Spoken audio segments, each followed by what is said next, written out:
Alexa, open the pod bay doors. No. I'm sorry, Dave. I'm afraid I can't do that. Nice. Like the Also, What? I'm not Hal, and we're not in space. Well, Well, wait, but like, yes, and yeah, Alexa. Yeah, that was he's wearing a space that was suit. a no, I'm wearing- but yeah. So So go and get on with it. yeah, just maybe we'll try it again. Just- Maybe just yes and it. yeah. Alexa, open the podcast doors. Playing Door from Amazon Music. Jesus Oh my fucking God. Alexa, Christ. stop. Alexa, stop. I'll just unplug her. Yeah, I'll just it start was taking cool her for a apart. little. Alexa, sing Daisy Bell. Okay, if you'd like to hear it, I can sing it for you. Yes. Daisy, Daisy, give me your answer due. This This is kind of Demented. creepy. I'm half crazy. Stop. All for the love right, come on. of you. Let's go. Keep singing, Alexa. No, you don't have to. Be a silent marriage. It's 2001. Lord, a I'm afraid. carrot.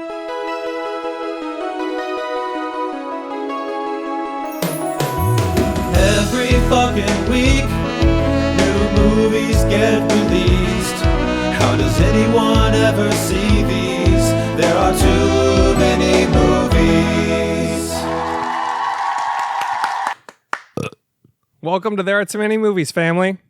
Hey. This week on There Are Too Many Movies, for episode 201, we are finally talking about my actual favorite movie, 2001: A Space Odyssey.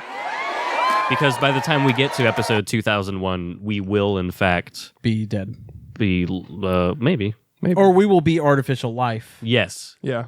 We've Being- got enough Or- data. We will just be making the podcast. Like, we won't be doing the podcast. We'll just artificially make it. You know what I'm saying? Yeah, we'll just be like, AI. we'll feed it all our Program- voices. yeah. We've got enough data for that. Then we can go to Chat GPT and be like, Chat TMM. You know what I mean? Yeah. yeah, exactly. And make us an episode about 2001, enter. Yeah. Easy. Easy peasy. What would that sound You know like? what? How about this? We will redo 2001. We'll do 2001 part 2. We should just make that 2001st episode. 2002. Right. You know what I really wanted to do while I was watching 2001? I was like, it'd be cool to type in 2001 as the Lego movie. That would be great. Oh, like as like a mid-journey. Yeah, whatever. With it's Chris like a- Pratt? You know what sucks is if they did it, they would do that. Yeah. Like he would play Dave, No, he would play, what's his name? How?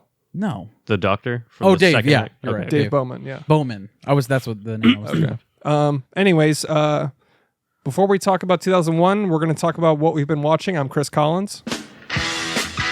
That was a certified hard rock moment. Thanks, That guys. was. I'm Josh Rodriguez, and I went to Film School University. And I'm Alex, sipping on some scissor Wilson. You Jew motherfucker, you! I am. Yeah. Congrats to us, dude. Yeah. So before we talk about anything else, though, like our watch list, $5 a month on Patreon will get you access to a bonus episode a week. It's called Supplements. It's like no format, three guys shitting around. And it's like my new favorite thing. I think that they're very awesome. I like think it's them. worth $5 a month. Are you just grooving out? Yeah, those Yeah, I like the you're music. getting into it. I'm about to Music's tear up good. this dance floor.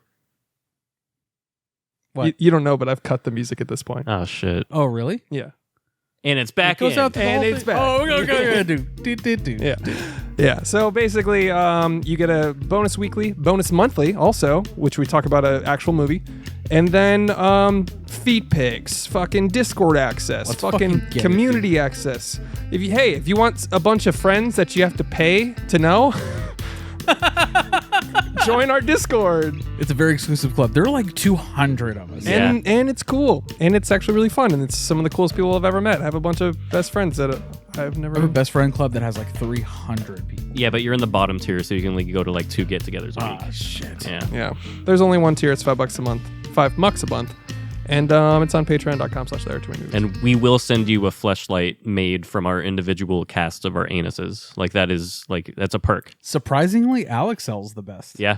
Yeah, I have the tightest ass. What do you want? you do. I genuinely thought it would be Chris. He's Yeah. like the No. He's actually got the loosest asshole of us. Yeah. Yeah. And yours actually tastes like an everything bagel, too. It does. So, Onion and garlic. yeah. But all that is for $5 a month on Patreon, except if you want to get to the asshole tier, it's like $1 million a month. Trillion. Or something. giant, yeah. If you want to see our assholes, it's $1 million. And there's only one tier. There's only one slot available.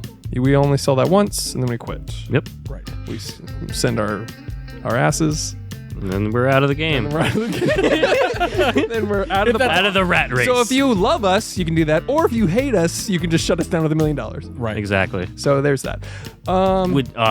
Wouldn't you love to do that? You hate us. It would suck if you sent us $1 million. Don't do it. The music's back on, by the way. Okay. That's the end of that. Oh. And Patreon bit. Okay. Alex, you want to kick off the watch list? You haven't done it in a while. Okay. What'd you watch, dude? Jeepers Creepers. Jeepers Creepers, dude. This is a classic made by a predator, and that's how you know it's good. Predators do indeed make the best art. I hate to say it. Who made this?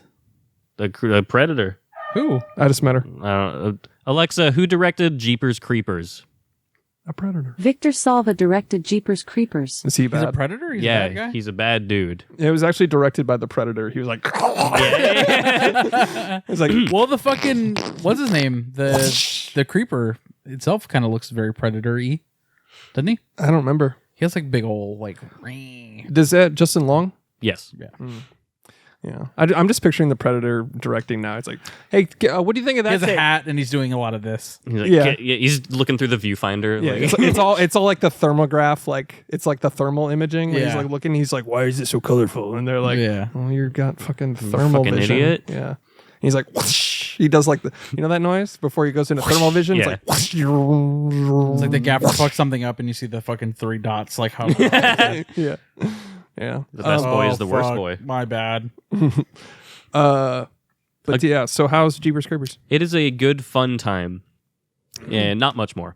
It feels very distinctly early 2000s, and I actually do have a lot of nostalgia for that movie. It's a great ending It's one of the best endings for a horror for film. a horror, for sure. Yeah. Justin Long is so good. Really, everyone is really good in it. It's just a fun time. If you haven't seen Jeepers Creepers, a great creature feature, go ahead and A Jeepers Creatures feature. a Jeepers Creepers creature feature. You can watch it with your peepers. Go ahead and definitely do that. love I recommend it. That's great. Where'd you watch it? Fucking, I want to say Hulu or something. I think Hulu For had free? it. Yeah, I think so. Cinema 4.3. Cinema, not 4.3. There, I remember distinctly because before it came out, my dad had like a Fangoria subscription, and the Jeepers Creepers monster was the cover photo of one of the issues. So I was like, "What the fuck is that?" So it's like ingrained in my fucking psyche. Mm-hmm. Good movie. Watch it. In your peepers. And my peepers. Yeah, I observed it with my peepers. In your Jeepers Peepers. Yeah. The Little Mermaid.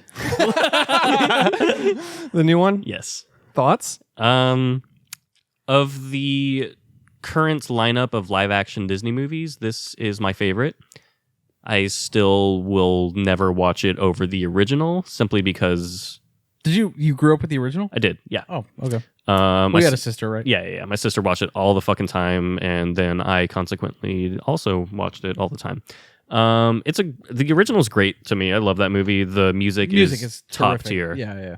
And then you get into The Little Mermaid and Aquafina raps, as you told me last week. You also saw this. Yeah. Carly wanted to watch it, so I took her to watch it, and didn't feel I needed to bring it up on the show. It's just, it was fine. It's a fine movie. Mm-hmm. Not my bag, but I mean, like, who am I to be like, this isn't what I was expecting? I mean, you know. You know who's great in it is Melissa McCarthy. She's really great. But she's a squid, not an octopus or whatever. Oh, no. So the Who movie's... gives a Meanwhile, there's like talking fish. Shut the fuck yeah. up. Yeah. Shut the fuck up. There's a talking Shut up, seagull. bitch. That's awful. Yeah. Shut up with a Shut Y. up, you bitch. With a Shut Y. up. Did you just say the B word? No. No. Quite. Crazy bitch. Just gaslight immediately. Yeah. Immediate. Melissa McCarthy's great in that movie. She's really good. She really nails Ursula. The end sequence with her. Yes. Dude, that's the one part that did go harder than the original. Is you remember The big climax monster scene. It's fucking great. Yeah.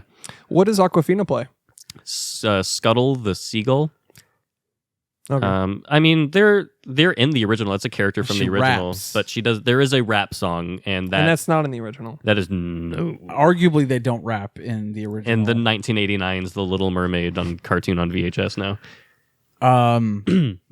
I liked David Diggs Yeah, he was good as Sebastian. But that's the one like blemish on the movie, I think. Well, And Flounder's design, I guess. Flounder's design. Also, I don't feel like Kill me. He's just a fucking fish. Javier Bardem kind of like phoned it the fuck in. Yeah. Wouldn't you? Yeah, I mean, Disney yeah. bag. Bye. Yeah. I mean, All these Yeah. live action ones are as shitty as all those Disney 100-year steelbooks that are coming out. Those are all dog shit. oh wow, those Oh, are bad. yeah, those are those in the bad. same department mentally in my brain where it's just like failure. yeah. Like Disney failure. The entire think they're they're doing doing- all the live action. Do you think they're doing it on purpose so that they can essentially rule out the physical media division of their tier? Like, No, I think that's an avenue. Oh, that's like- like a revenue like it's- stream for them. Like it's the producers type thing. yeah, Oh, shit. they're like, we're gonna crash physical media with these terrible steel books, so that people will be like, no, I'm not buying this, and we can be like, well, we took a loss on physical media. Let's never do it so they can again. go into the boardroom and be like, look at this big red line yeah. that's going And down. they go, harumph. Yeah. They're like Let's streaming never- only. Yeah, exactly. Let's put Yeah. everything on Disney Plus.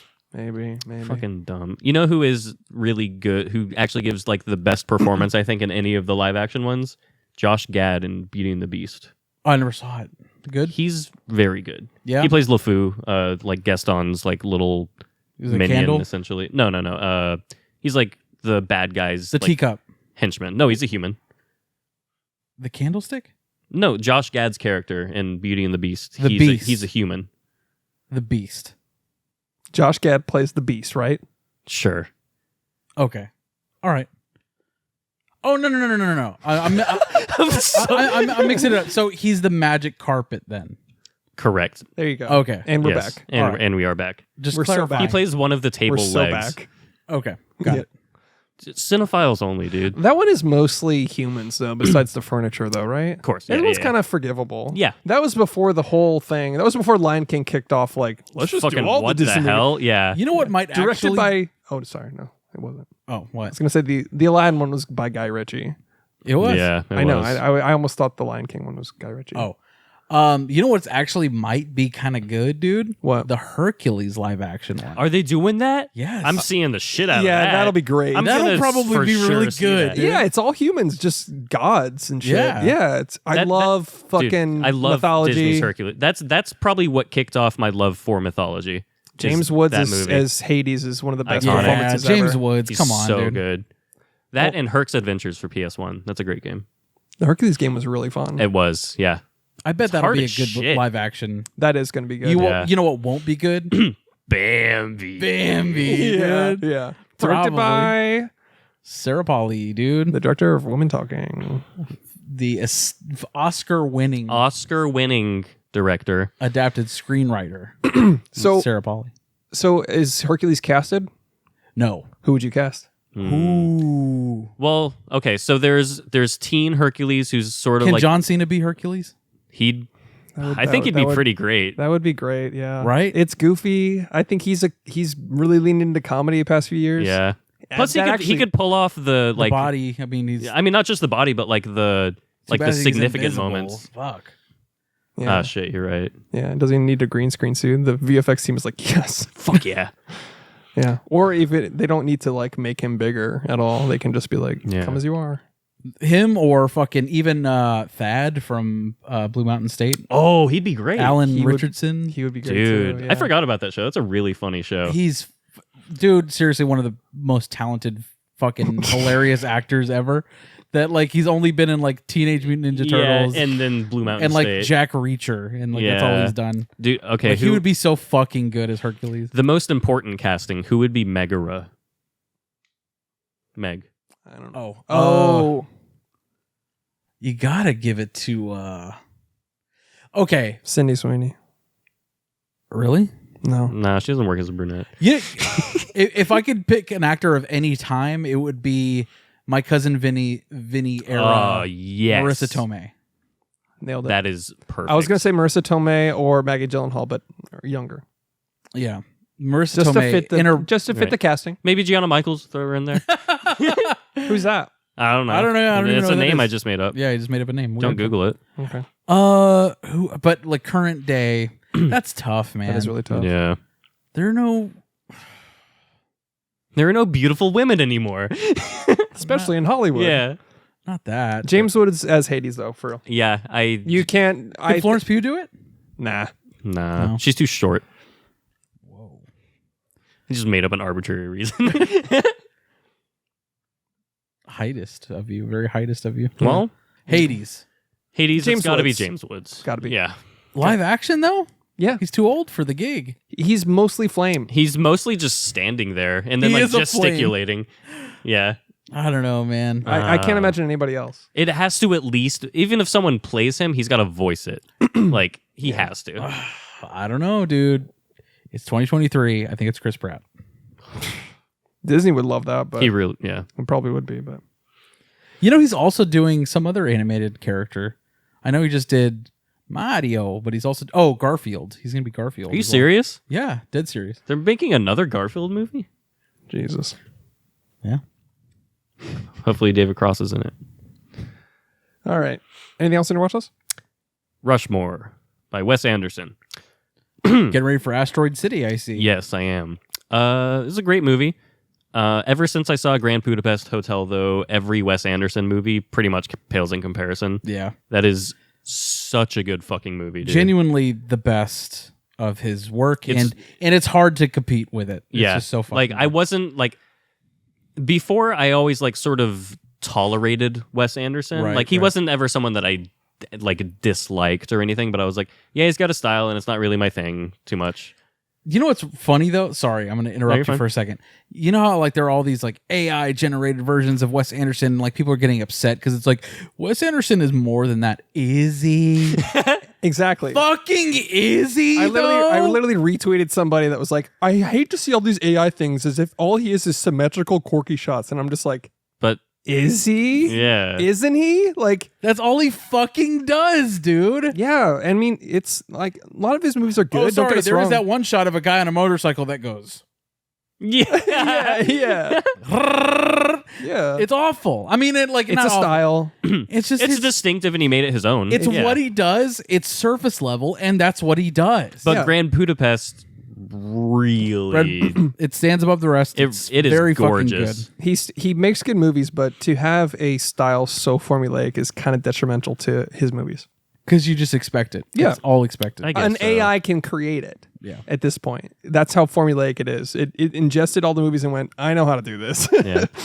People are like, it's more than that. No, it's not, actually. It's Yeah. kind of not. A It's- lot of it- his movies have like, I mean, you know, They have the same color palette, yeah, Yeah. the same symmetrical shots. yeah. Yeah. I mean, Rushmore was a nice throwback because it seems like Before all it's of that. before he Yeah. really started going that route. Mm. But the whole time I was just like, man, Grand Budapest is really good. Like the whole time I was watching it. Like, have you seen it yet, Chris? No, You Never have seen to. it.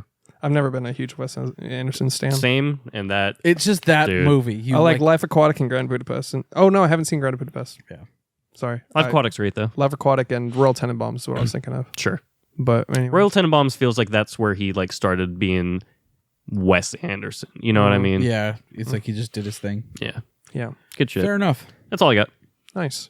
Chris, Topher? I'll kick my watch list off with a Netflix horror thriller I saw called I See You.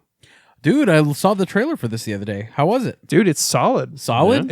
I recommend it. It's so hard to trust a Netflix original these days, Yeah. isn't it? Yeah, While But, we wait so patiently for Black Mirror season 6 or whatever. Yeah, true. it'll be out this week if you're listening to this. Hell Let's yeah. go, BB. But I See You was really solid. It's a good horror thriller, got a lot of good twists, and it's like I would say go in blind. I don't want to reveal anything about it. Nice. Go in blind to I See. How am I supposed to watch it then? Yeah, tie a towel to your face. Wait, never mind. Abort. Parachute out of that bit. It's good. Here's what you do. You put a towel over your face, and then you pour a jug of water. Whoa. Right. Well, let him hear him out. Okay. You pour a jug of water on your face over the towel. Right. To keep it on your face. Right. Yeah. And like to get to the point where like you almost can't breathe Right. and then you take the towel off, and then you can breathe. But like, just keep doing it. Yeah. For longer and longer. If you need to know how to do that, if you need an instructional video, go watch Zero Dark 30. Great movie. And that's how you watch ICU on Netflix. And that's cinema, baby. It's a 4D immersive experience. That's what they do in the 4D immersive Zero Dark 30 experience. Someone comes along and just waterboards you during the scenes. The fucking 4D version of Fast X. Did you see that? Oh my god, were they like People in... No, is that a thing? Dude, yeah. It looked so fucking It's like a roller bad. coaster ride or something? Yes. basically, yeah. Yeah. It looked so bad. It looks like a I'll nightmare. I'll pull up a clip, but Jesus Christ, man. People like rolling in cars, like Dude. in like a roll bar car. Dude, yeah. Like, there's a part where it's snowing, and like there's like artificial snow. It's like, this is the fucking... It's like Honey, I Shrunk the Audience. Marty Scorsese's like literally died when he saw it. Yeah. Luckily brought back to life. Yes. So he can finish editing. By Killers Ant-Man of the 4. Flower Moon. So he can do the Jesus movie. Jesus was like, rise. Like, you have Yeah. to finish my movie. Honestly, dude, like, if you pick one human being on Earth to resurrect... Kubrick. Marty Scorsese's. Kubrick. Yeah. Bruh. Especially after watching 2001. I would choose He would be so mad. this man. He would. He would be so mad if he woke. He'd be like, so what's on my phone? Oh, you'd resurrect Searching. Akira Kurosawa? Find anything to connect. Alexa, stop. No, this is about Miyamoto Musashi, who is... It's a physical media minute. It is a physical media minute. This is the Samurai Trilogy. That is about a specific samurai named Miyamoto Musashi, or Musashi Miyamoto, however you want to fucking say it. I don't think you pronounced that correctly. Try it again. Musashi Miyamoto. I think that's right. Thank That you. sounds more Yeah. right. He's a real person that really lived, and he's one of the most fascinating people ever. Oh, this is the guy. Sorry, go ahead. Yeah. He's got like a mythos surrounding him as a person. Also, my second favorite manga of all time, Vagabond, is entirely about him and his life, and it's just insane. And what did he do? A lot of shit. He became a samurai, and he wrote the Book of Five Rings, which is very, very famous. And So he's the Mandarin of the Marvel Cinematic Universe? he is indeed. Mhm. He's the Chinese Mandarin from Japan. Yeah, it's kind of hard to like sort of like truncate it in a way because he's so fascinating as a person. Well, didn't he famously kill like a ton of people? He killed 1v100 basically. he or killed something? 60 people at once. Yeah, Yeah. and Joe Rogan has Oh. him tattooed on his arm. Oh, does he? The hardest Yeah, human being this is that imaginable. guy, right? I guess so. Alexa, who does Joe Rogan have tattooed on his arm? From tuco.co.k. Tattoo on Joe Rogan's right arm. Joe Rogan has a Miyamoto Musashi tattoo on That's his cool. right arm. I didn't know that. Surprised you didn't know that as a cinephile that loves this movie and owns this movie. And has Joe a Rogan. podcast. I'm surprised you didn't know about Joe Rogan, who's a fan of the show, by the way. There's too many movies. So that's cool. Yeah. You watched it all? No, I watched the first one so far, Okay, and I will finish up the trilogy soon. Nice. Let's go, BB. If we're into physical media minute, look at my whole fucking room. I've Physical got media minute. almost as many copies of 2001 as I have of my other favorite movie, The Fountain. Your favorite movie. Yeah, my Favorite of all time. Yeah, yeah. I've got VHS. This is your favorite movie, but Fountain is your favorite. Yeah. Right. So, I mean, just look at them. I just have a bunch of different editions, different art. Montalab box sets, bunch of I just different have that art. one in the middle. The The Eye. Yeah. Yeah. That's a good one. It's a solid one, right? Yeah, that's a good one. I like that one a lot. I like the minimalism of it. But yeah, I mean, I've got fucking the novel. I've got For whatever reason, I like the minimal steelbooks for Kubrick more so than other directors. You've got the Shining one too with the door, right? Yeah, That's I a love good that one. one. That's a good one. I even like the Clockwork Orange, the milk one, the one that I got you for your birthday. That's a solid It's not bad. one. It is orange and like white, the white milk with orange, right? Yeah, It's good. it's a good one. Yeah. But anyways, yeah, just look at the set. There's just a lot of them. I'm not going to go through them. There's It's just not going to take up. We're going to talk about 2001 later. Do you have anything? You only saw ICU. That's it. Oh, I thought we were doing physical media. Oh no, I don't have any physical. Okay. I also watched Bram Stoker's Dracula. Oh, Let's fucking get it, BB. Bruh, Gary this movie Oldman? fucks so hard. It is a Fuck goddamn yeah. vibe, baby. It is amazing. production design is fun. Production design, dude. That fucking red armor. That's like it's like skin almost. It It's- looks like Spawn or something. dude. Yeah, come dude. on, Gary Oldman is fucking Count Dracula, BB. A phenomenal performance. Let's fucking go, dude. He is Nosferatu. Keanu Reeves. meh fuck performance. He's Yeah. basically Bill and Ted. Kind of yeesh, He's dude. like, what is there some kind of like a vampire in this Yeah, castle? like fucking Gary Oldman turns into a bat and he's like, whoa. Yeah. Whoa. I'm thinking I'm back. I'm thinking he's bat. I'm thinking he's back. I'm bat. Whoa. Yeah, I'm thinking I'm bat. Whoa. Dude. I'm beginning to believe. Yeah, but it was a great movie. It's fucking astounding. Francis Ford Coppola, dude. Coppola's, Bram Stoker's, Dracula. Winona Ryder Let's Yo. get just it. met her. Oh shit, my bad. Yeah, great But actress. for real though. Winona Ryder. Good fucking actress. Yeah, some great scenes. Winona Ryder or Jodie Foster? Oh Winona no, Ryder. Winona Jodie Ryder. Foster. Jodie Foster. Winona Ryder. Jodie Foster. Jodie Foster. Hardly know her. True Detective season 4. Let's fucking Let's go. fucking get it, baby. I don't know, man. Silence of the Lambs. Jodie Foster. Are you fucking kidding me, dude? Your favorite movie of all time, Panic Room. I do love that movie. Oh. But I mean, I just watched a movie. Taxi Driver. Blah. I just met her. But I just watched a movie with fucking gothed That out. was a joke because she's like 6 years old. Yeah, but she's in that movie. she's like 12 years old. She's a good actress. Good fucking actress. Not by our definition in that movie. I'm gonna let me make a statement. Why don't you have a seat right over there, okay? But Winona Ryder plays a fucking gothed out. Yeah, she's great. She's great in this movie. I'll take Jodie Foster though. Okay. As an actress. Good fucking actress. That's what we're talking about casting. Yeah, Or yeah. whatever. Right. But Winona Ryder, dude. Wow. Yeah. That's a great movie though. That's in her Johnny Depp phase, I feel like. Oh yeah. Yeah, I think you're right. Also, Keanu was in love with her during this movie. Oh. They were in love with each other, but it was an unrequited love. Oh man. They Yeah. fucked. No. Keanu Should've. wouldn't do that, man. You wouldn't fuck a girl. Nope. He's the nicest guy in the world. I followed that up with Dracula Untold, just because it's fine. It's summer fun, top It down. is summer I fun. haven't seen that. Is that like the official sequel to that Dracula? No. No, it's no. more of a prequel, like to It's how Dracula got his powers. You know what's funny? I'll go into little bit of backstory on this. Universal has tried to start their monster cinematic universe ever since Marvel started theirs. That's so fucking stupid. Yeah, but they wanted theirs with monsters, and they tried to kick it off with all sorts of films. The Wolfman, Benicio's Yeah. Wolfman was one. Invisible Man with Elizabeth Moss. That was later on. Okay. And Dracula Untold was like the first one. And at the very end, did you say for the end credit scenes of Dracula Oh my Untold? god. Because they're setting up the monster cinematic universe. Dracula will return in. It fucking bombed hard. Yeah. It's a You good don't movie. say. I think it's a good movie. It's fun. Oh, Van Helsing was another one that was supposed to kickstart their cinematic universe. That also bombed. Dracula Untold tried to do the same thing, bombed. Then they did The Mummy with Tom Cruise.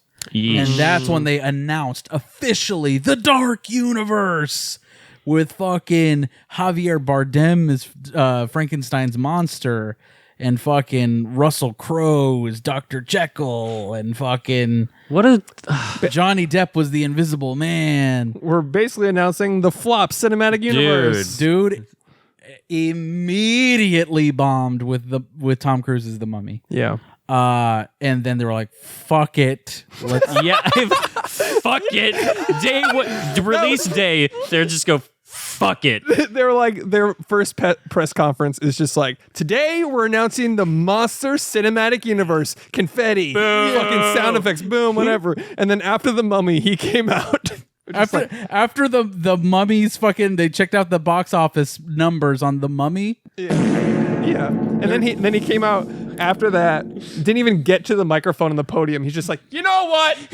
Fuck it. Yeah. And then like walked away.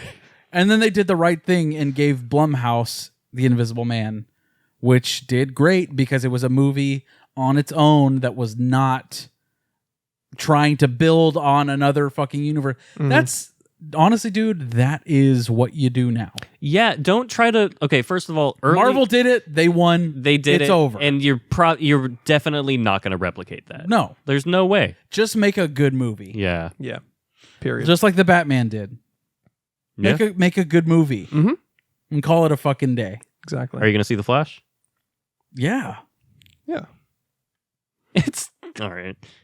It's got Batman in it. Are you gonna He's watch not some dumb fucking anime bullshit that kind of Yes. makes you a pedophile a little bit? Okay. It kind of makes you, honestly, a pedophile. He jumped through like 10 different logical leaps so quickly to get there. But yeah, he gets there. He got She's there. 100 years Okay. old. Even Yeah, though but she's also wearing 7. a fucking school's Yeah. school uniform. I don't Anyway. watch those. Dracula Untold was fun, summer fun. It's mad. He turns into bats too often. I thought you. That's such a weird critique. No, it's not. It's Yeah, I'm thinking I'm bad. yeah, and he says that too. He's Yeah. like, "Yeah, I'm thinking I'm back." He fucking takes off into a herd of bats. It's just too much of that. I wanted another Dracula movie, and then gothic Dracula, and you just got this guy turning into a swarm of bats every 2 seconds. You know what you need to see, dude? What? Dracula 2000. Oh, have seen yeah. that. Oh, really? Oh no, sorry. You're talking. I'm sorry. In my head, I heard Dracula Dead and loving it.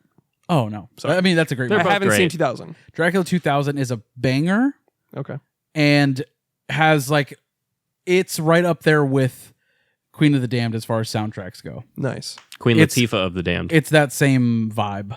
Okay. I will end my watch list with a classic piece of cinema, a Cinema 4:3 masterpiece from my childhood, a nostalgia shotgun blast to the face, Spice World. Oh, yeah. Fucking go, BB. I saw this on theaters. Dude, Sporty Spice did things to me, dude. that's what I thought. And then I rewatched. I was like, Sporty Spice, my favorite for sure. And Yeah, then she was it's mine. Posh Spice. And now it's Ginger Spice. She's Oh, mommy. yeah, no, you're right, you're She right. is mommy, dude. Wow. She is 100% mommy. Shout out to Caroline. We watched this together. It was her idea, but it also, I grew up with an older sister. And so this was a prevalent part of my childhood. 100%. I don't have an excuse. I was just a horny little boy. And you're just like 5 girls singing and dancing. Yeah. And then there's an alien somewhere. There's Alien. Yeah. It's now my favorite Alien movie over 2001. I have to agree with you. Yeah. It's hilarious. It's self-aware. It's campy. Yeah. I don't know if you guys have watched it Richard recently. Kind is fucking hilarious. Alan dude. Cummings. Dude, it is stacked with cameos. Yeah. It has Hugh Laurie in it. It has a bunch of famous English actors in it. To me, it holds up better than Austin Powers does. It has the same. Oh. It has the same humor, but and in the same vein. I can see that. But for whatever reason, it holds up better than Austin Powers does. That is sacrilegious, but I haven't seen it since I was like 5. So. Yeah. I'm afraid to rewatch Austin Powers, to be honest. It's It's cringy great. as fuck. I fucking love those. Yeah. The third one is the only one that I'm like, whatever at this point. But the first two genuinely. Why? Because Beyonce's in it. No, because it's just not as good of a movie You as just the other hate the two. Beehive, dude. Is that what you're saying? No, don't say that. Don't summon You them. hate the fucking Beehive? Not the bees! Not the bees! Not the bees! You bitches! You sons of bitches! I want to recreate the Wicker Man with the Beehive. Yeah. Not the bee! It's just a bunch of tweets from fucking people that think they're Beyonce. Yeah. Oh, the single ladies. He's like, ah! Lemonade. Him in the bear costume just punching a woman. What is it? What's wrong, sister? Yeah. It's one of my favorite clips from any movie Yeah. ever. Not because he's punching a woman. No, because that is because you've said that. That's because why. it looks ridiculous. And Yeah. the editing is so funny. There's no music. He just runs up this hill in a goofy bear Yeah, costume. the way he waddles up to her. and hits her with a crazy right hook. yeah. Anyways.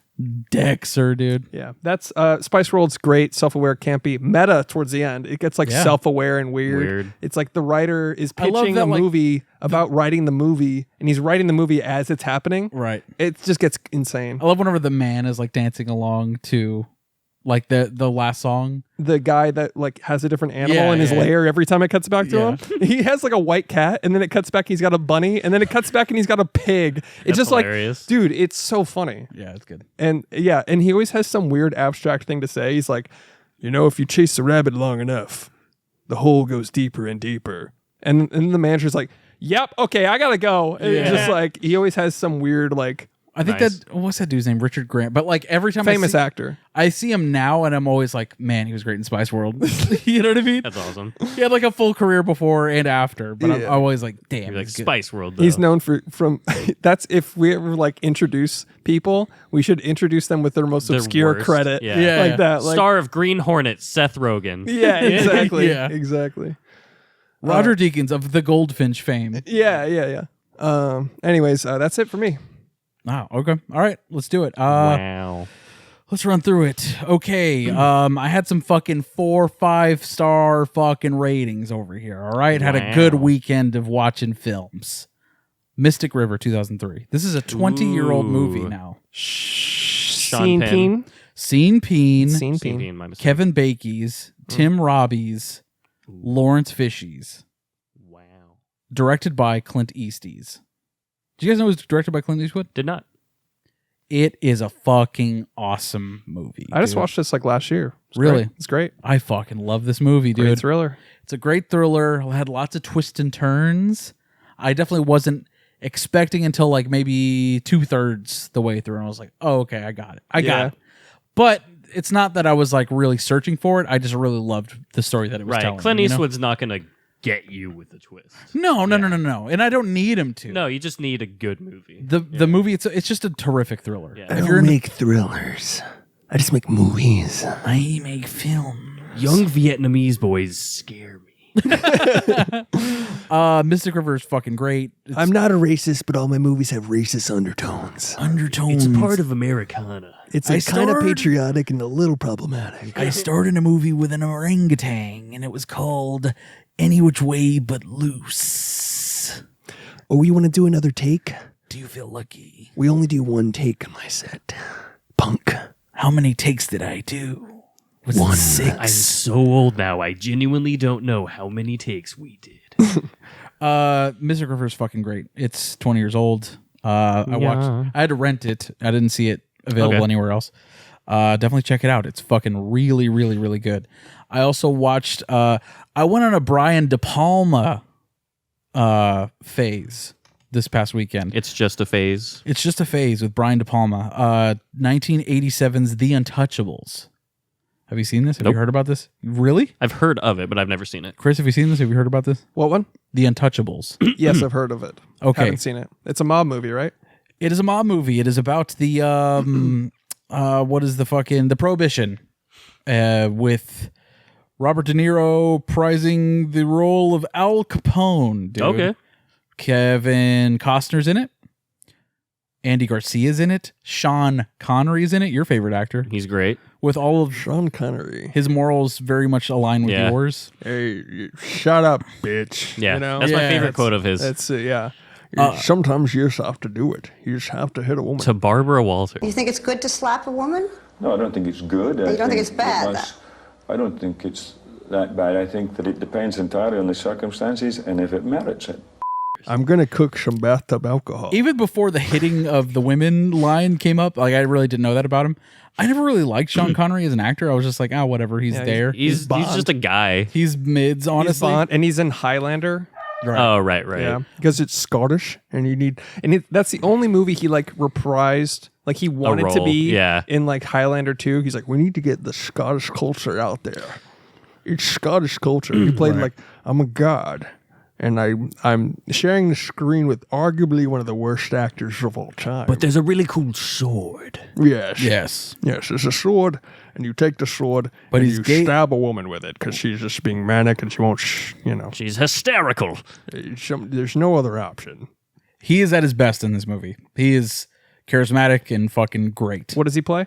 He plays a not a dirty cop, but a cop that goes beyond the bounds of the law. Sometimes you just have to get throw it a weapon. done. You just have to plant some drugs on the body. You have to be a lethal weapon, if you will. Yes. So he's like an older cop, and Kevin Costner's coming in to like essentially shut down Al Capone in any way that he can. Get him on whatever the fuck he can find. And Sean Connery's like, all right, but you can play by the rules, shunny boy. And he gets in and fucking raises hell, and they become the Untouchables, dude. So he's a cop that basically just like to get Al Capone does some sketchy shit. Breaks bad. Yeah, it's fucking cool, man. This is a great movie, and Brian De Palma fucking killed it. He's excellent. Damn. I'll check it out. The end sequence, a lot of people know this one based on the baseball bat scene with Robert De Niro. I'd argue that the staircase scene is the best part of this movie. It is fucking great and the perfect Brian De Palma, the style in which he does, where it's like he's the special way that he edits films. with different frames and like, you know, very Ocean's 11, like, you know, shots within shots. And I highly recommend it, dude. It's such a great movie. Cinema 4-3 Sounds cool. Cinema 4-3. Watch me get that motherfucking steelbook. So there's a baseball bat scene. In a staircase scene. I'll just keep that in mind. Is it hanging on a wall by chance? No, Does he swing away? it's not Sean Connery. Shit. Shit. Trying to shut up a bit. I was Trying to. Did he swing away? I was trying to put Sean Connery in Shines. The movie Shines. We've been getting shines in the water crops. Yeah, there's a bunch of cups of water. I would love a Sign sequel called Shines. Yeah. With Sean Connery. Yeah. Shines. And it's called The Shining. Shines. So it has SH and SH at the end. Shines. Shines. But he plays Mel Gibson's character, I would assume, right? Well, Yeah. I mean, I mean, guess if he's he dead picks as up- shit, but yeah. Yeah. But I mean, typecast him the dad. I don't know. You could just CGI his face like fucking Indiana Jones 4. Or he's hitting a woman and then an alien. It like turns out it's an alien and not a woman. Oh, shit. You're immune to my punches. Right. No woman has ever withstood these for this long. Oh, is that a cup of water? And then he waterboards an alien. Another Brian De Palma joint is 1980s Dress to Kill. Now, Nice. this is a Criterion joint. I bought this bad boy because I was just on a Brian De Palma kick. Decided to fucking, hey, let's pick this up. This is starring Michael Caine. Michael Caine. Right back into more impressions. Sure. Nancy Allen of 80s fame. I don't know. Okay. She was in a bunch of shit in the 80s. Angie Dickinson. But it is Brian De Palma's Psycho. Oh, okay. Wow. That's his Psycho. It is literally, he's like, I'm going to make my own Psycho movie, and this is what it is. So Michael Caine's in like a shower, and like someone comes in and is like, meep, meep, and he's like, It's not Michael Caine. I'm showering. It's very Sir, close to you. I'm All right. showering. You're just doing your Sean Connery. I'm right off the heels of that one. Give me a Right, second. yeah. I'm Sir Michael Caine. I talk like this, and when I get sad, I get a little nasally. He's like less this. teethy than Yeah, you're doing really old Michael All right. Caine. Can you guys show me how to do it? I'm Michael Caine. See? That's way better than yours. It's first of all, it's Sir Michael Caine. I'm Sir Michael Caine. Sir Michael Caine. Get it right. He's been That's, knighted. I literally said that, but all right. You did say Sir Michael Caine. Whatever. Don't gaslight him, dude. Yeah. I'm right here. Shut up, bitch. You didn't say that. Shut up. Do I have to hit you again? No. Because there's no other option. It's true. I'll hit you with a baseball bat. This was like a 5-star film for me, dude. It's fucking excellent. Wow. Better than Untouchables. Yes. Okay. Yeah. It's an erotic thriller, so I think Right up your alley. that's got it going for me. Definitely gonna root for that 9 times out of 10. But it like keeps you guessing. There is a sequence in a museum, 10 minutes of just the camera telling the story, dude. No dialogue. Hell yeah. The music is at its fucking peak. Best fucking this dude, just watch it. Just based for this sequence alone, dude. Just look up museum scene. Okay. Dress to I'm gonna Kill. watch the movie. Yeah, I'd rather watch it in full. But yeah, I get But what I mean, you're saying. anyways, like if you need to get interested in, like, it's the best part of the movie, and it's like 10 minutes into it. It's excellent. Okay. Check it out. Highly recommend Dress to Kill. It's in the Criterion Collection, BB. Nice. Criterion. Yeah, definitely Criterion check that joint. out. And then my last one, which was a Netflix original, which I was surprised that I really, really liked a lot. It's if you're into Gone Girl, you know what I mean? In like the same vein of Gone Girl, it's called Lost Girls. Oh shit. Right. It's They're girls, but they're not gone. They're just lost. yeah, there's Lost. That's crazy.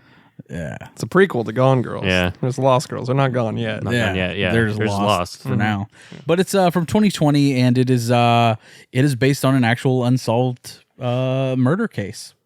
Yeesh. But it's not a documentary. It's like a movie. It is a movie. Okay. It is a movie. Thomasin McKenzie from Jojo Rabbit is in there. Oh, cool.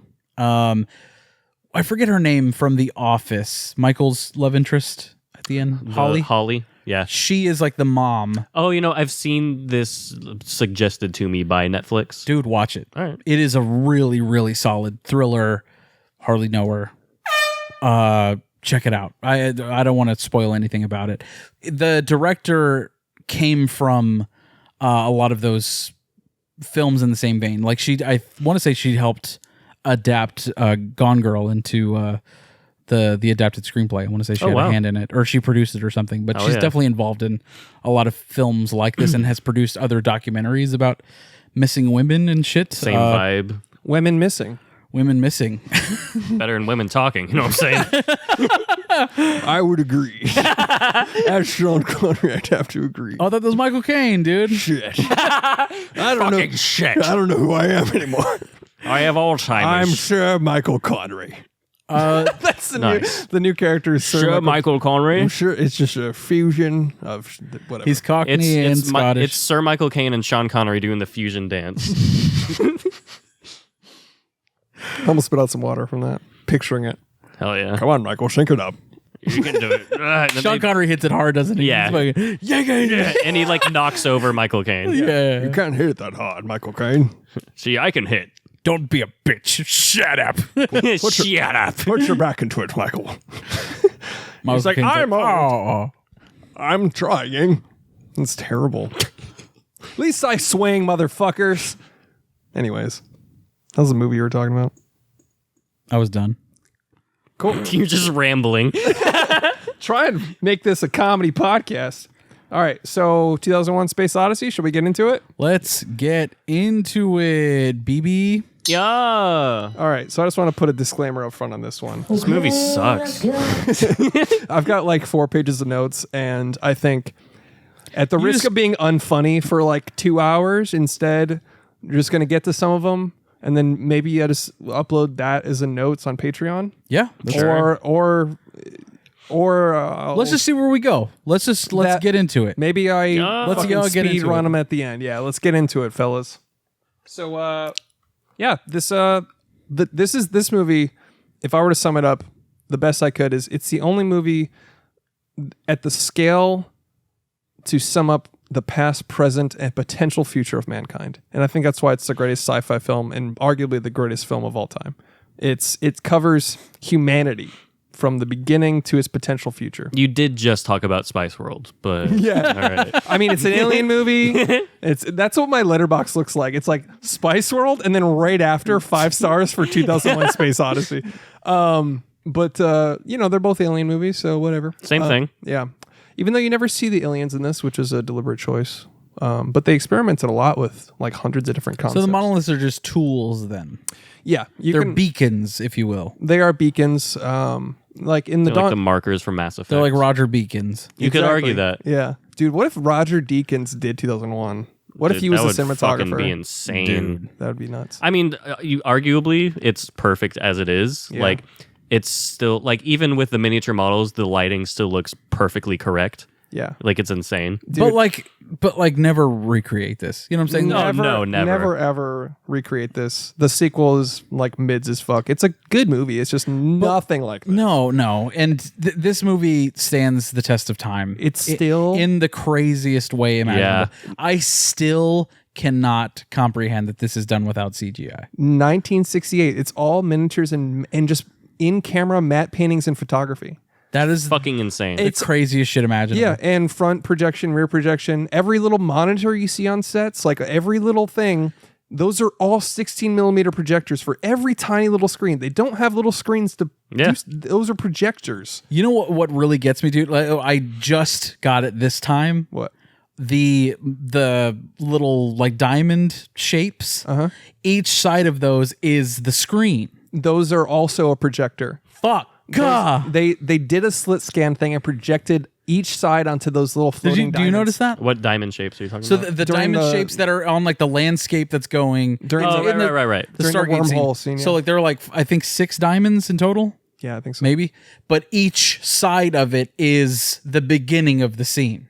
Fucking fuck. Projected slit scan. All that That's slit scan. wild. Yeah. I was like, what? Wait, what the fuck? No, I mean, dude? if you were to see this in 1968 and that particular scene, I would be like, I am beyond. You could give me 1,000,000 years on Earth, and I wouldn't recreate that. Yeah, like yeah. Yeah, but I mean, like there are directors that like James Cameron was like, I saw this movie 16 times in the theater, and at one of them, somebody during the Stargate scene was like, I am God, and started like with his arms out, walking into the screen, dude. All right, well, they're just fucked up. He got tackled by security. I read that story. Yeah, but well, that became. It's interesting because when the movie came out, it wasn't well received by critics, and AKA wrong people. Yeah, and it actually wasn't doing very well financially. They almost pulled it from the theaters, but it started to get a resurgence in tickets because of young people doing ultimate trip. Yeah, doing LSD and sitting at the bottom of the theater during the Stargate scene. So that would simply be too much for me. Yeah. I could not do that. Yeah. Well, just picture it. In 1968, but let me finish this other thought. Because they knew that, they were like, well, people are just dropping acid and going to 2001. All the branding changed. Yeah. They started doing marketing and posters like the ultimate trip and fucking. Fuck yeah. One of them just says, drop acid and come here. Like, yeah. Not, but, in 1968, we hadn't even been to the fucking moon yet. They worked with, the VFX artist and supervisor Douglas Trumbull, I think was right. Him and Arthur C. Clarke had a direct contact with NASA. Who wrote 2001, by the way? He wrote a short story, The Sentinel, which would they base 2001. They wrote the novel. They wrote the novel and the screenplay in conjunction. In conjunction, yeah. Right. So it was collaborative, but and then he also wrote 2010. Correct. He continued the series. Yeah. There's 4 more books actually. 4? There's 2010, Goddamn. 2079, and 3001. The hell? Really? Yeah. I only knew about 2010. Have you read the others? No. I own 2 of them. I need to get 3001. I am going to read them because the book itself is actually way more literal. It's really interesting because a lot of the exposition in the book that tells you exactly what's happening is just removed and left open to interpretation because Kubrick's a fucking genius. Well, yeah. The way it is presented in 2001 is it's optimal. It's art. Yeah. Is what it is. It's obviously any other person's going to make it very literal, especially for the time. You know what I mean? Like, who's going to make this really ethereal space film that's actually science fiction and not science fantasy? You know, like at the time they're making movies about the giant women of space. Or, you know what I mean? Shit like that. The squid monster. Yeah. And then Kubrick comes out with like literally the greatest film ever of all fucking time. He changed the genre completely. Then Blade Runner influenced happened, and then every good director and bad director, like every single fucking filmmaker. Spielberg, Scorsese, going Cameron. forward. Yeah, it was like all their favorite. It's Christopher Nolan's favorite movie. Yeah. Oh yeah. Yeah. Which makes sense when you look at Interstellar, but also Inception, the whole turning set. Oh shit. Yeah. That makes total sense. It's basically a fucking Ferris wheel in this movie that they do. What Chris Nolan said, I'm pretty sure it was Chris Nolan. Yeah, he said this in an interview talking about 2001. He's like, for the limitations of the time, Stanley Kubrick would not have made it any different today. I believe that. And he was like, it's not that he did it the hard way, he did it the right way. And I was like, nut! Like, you know what I mean? Like, fucking shit, you're smart.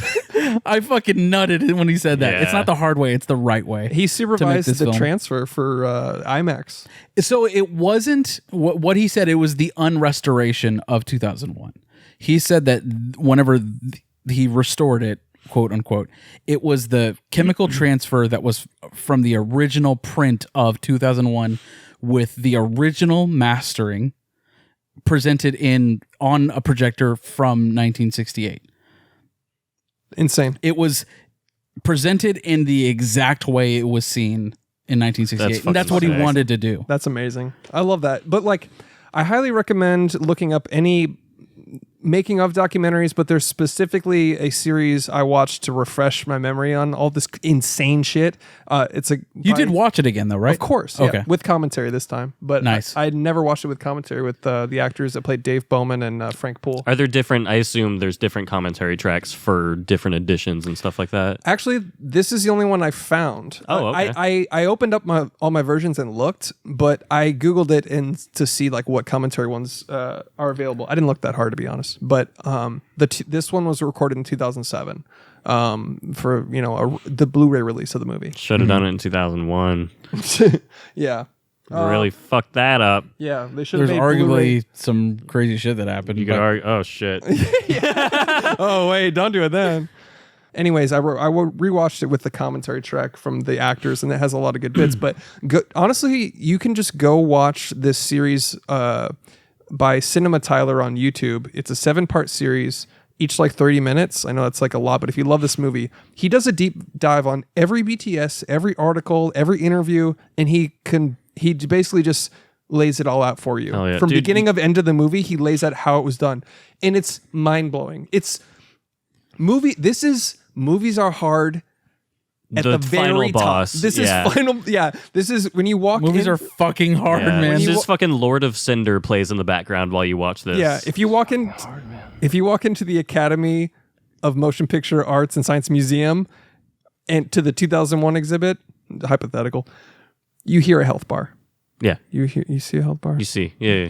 Dude, You hear boss music, you see a health bar. There you go. but like John Lennon said, like this should be on a loop in every movie theater forever. You know what is like an urban myth? I don't know if it's real, but he bought 2 tickets to 2001 for the entire, like a year, like its theatrical run or something, forever. He didn't go each time, but apparently if you walked up to the ticket booth and said, I don't have money or whatever, are there 2 reserved tickets for 2001? You could see it for free. And That's John Lennon, fucking sick. and John On John Lennon, Lennon's dime. yeah, apparently funded that. I don't know if that's real, but that's like a urban legend that he believed in this movie so much that If that is real, that's fucking hard. I bet he was like, "Hey guys, imagine." cut to all those people singing it. Imagine all the and Yoko Ono singing. Yeah.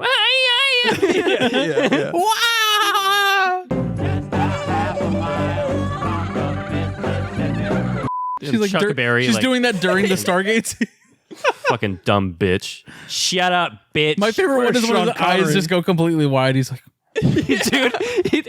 dude. Yeah. That's a great piece of music history when she comes on to Jesus. sing with John Lennon and Barry, and he's just like, the fuck, What bro? the fucking hell? We were God. making music a second ago. Johnny be bad. she's like actually. the ultimate Yoko, dude. You could argue that. Yeah. You know what I mean? Yeah.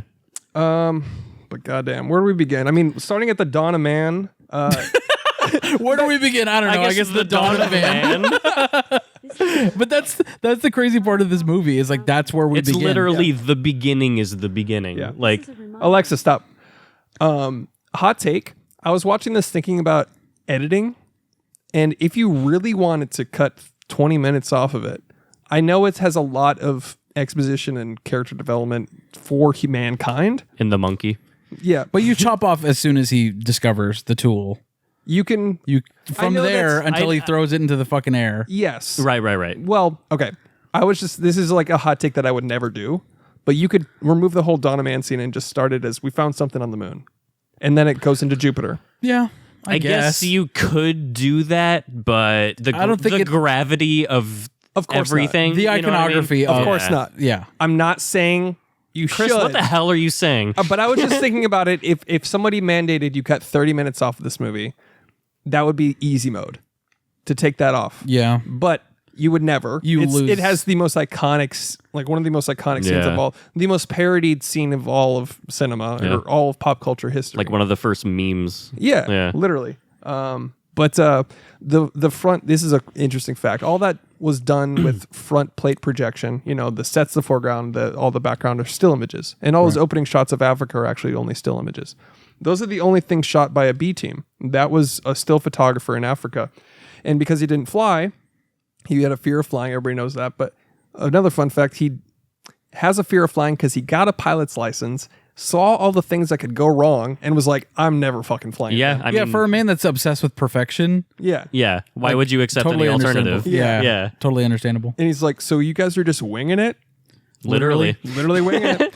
Literally winging it. What are we doing the gritty in the Dawn of Man? Yeah. What if he touched the monolith and started doing the gritty? Dude, that would go so hard. That's what the aliens wanted to communicate. That's the peak to of us. mankind. He's literally doing the He witty. put on an Apple Vision Pro and jerked off. To the Richard Strauss theme, just fucking hitting the gritty and bum bum bum. Boom, bum. I used to Anyways. walk up to the timpani in the band hall and just go bum bum bum bum bum. And somebody just like, yeah, we get it. Yeah, okay. Like that thing. But the front plate projection, all those were still images. And to compose those, he had a photographer in Africa and he would talk to them on the phone. And they had already sent him scout photos. And they both had matching grids, like Battleship. Like 1 through Jesus 10, Christ. like A through Z. Oh yeah. And so he had like a wide shot of like what he wanted to shoot. He was like, all right, start the frame at 1C to 4D or whatever. And that would like basically playing like cinematography Battleship to tell them how to frame up those backplates. Jesus Christ. This goes way deeper than we can ever get. Like every telegram he ever sent, every Conspiracy theory, Chris. Dude. This goes way deeper than you ever. I'm like the guy in It's Always Sunny, like Yeah. like with the chalkboard behind it. Like No, it's that's Kubrick. fucking insane. He had weaponized autism for sure. yeah, no, but he had a 200 plus IQ. He's a literal believe that. a literal genius. Yeah. Chess master, fucking obviously the most. I mean, He could edge with his mind. He could no hands. He could hands free Hands-free cum. cum. He could one pump cum. we get one pull nut all Yeah. over this movie, dude. David Bowman on the commentary is like, I've seen him do it. On the set, I was in the centrifuge spinning, and he was like, everybody watch this.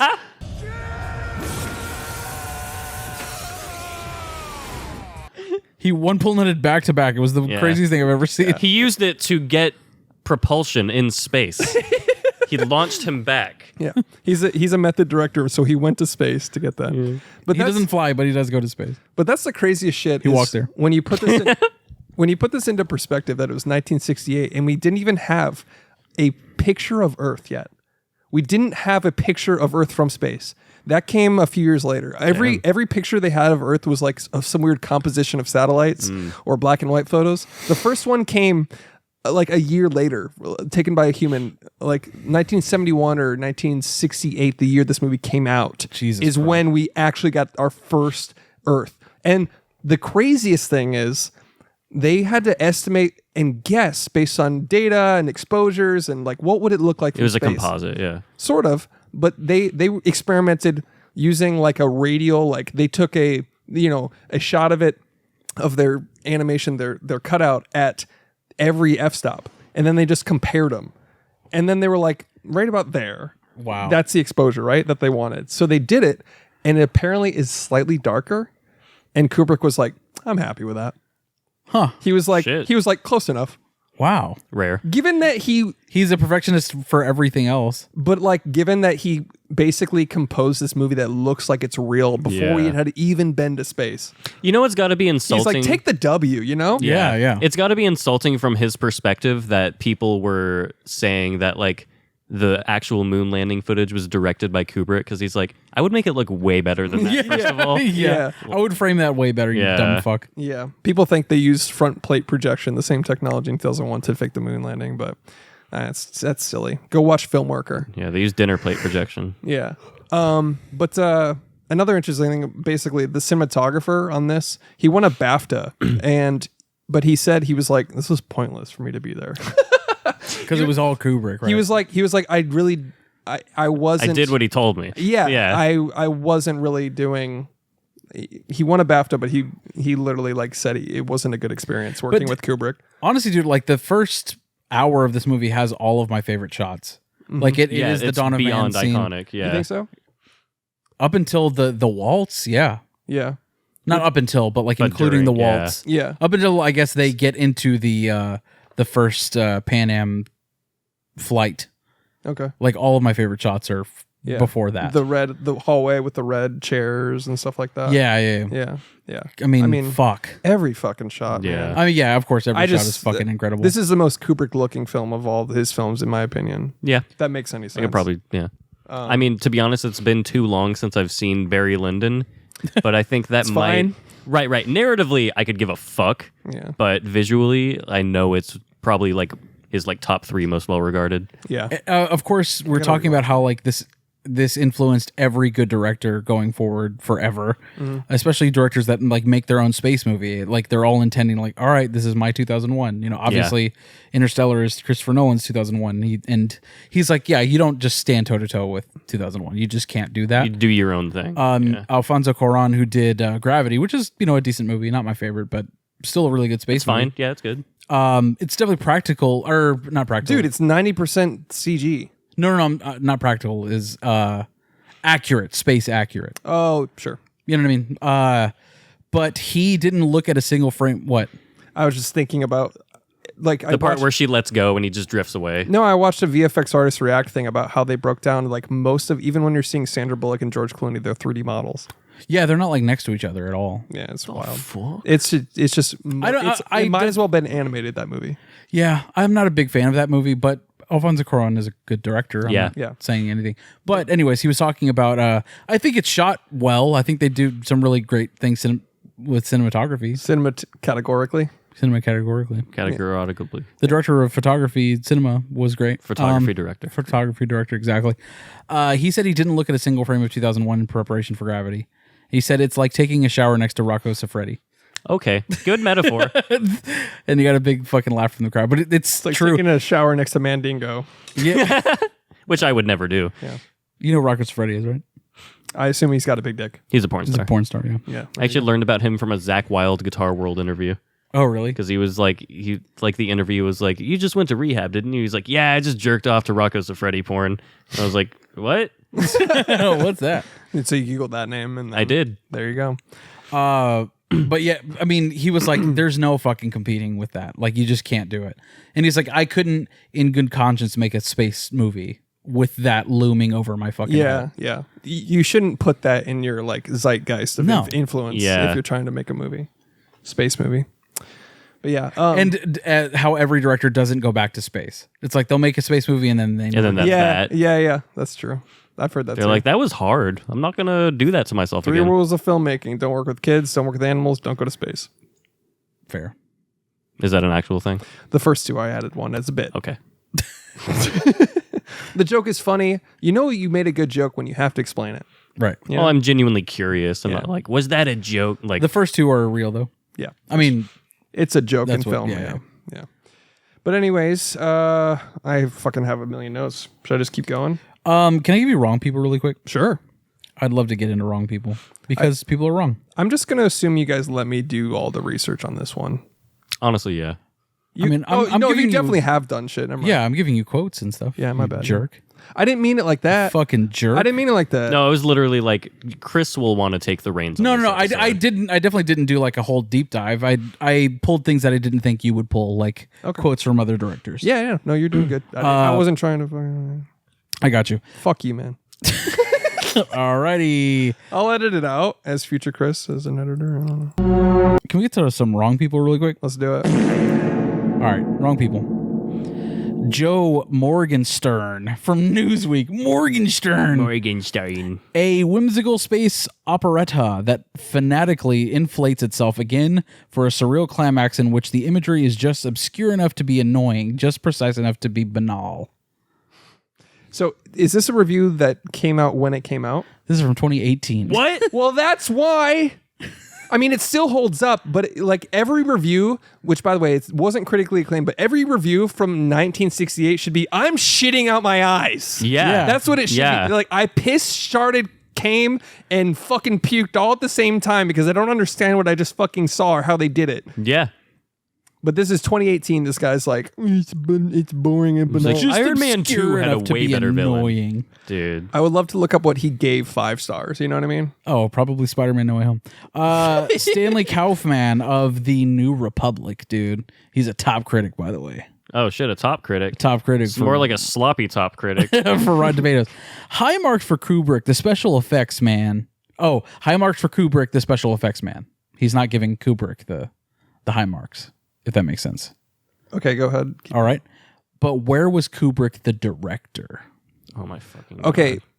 I hate when critics try to be like their idea of profound or like well spoken, because it's like just no, like what the fucking no one cares like, what you think. Look up He, as a writer, is like, what if I say it backwards? What if I just say the contradictory thing? Because I mean, if you do 10 seconds of research and you see like even like the most minimal thing that Kubrick did for this movie, it's like he had to invent things to execute this movie. Yeah. Like him and a bunch of other people. Obviously, there's tons of people involved. You know what's crazy is that not a single actor gives a like.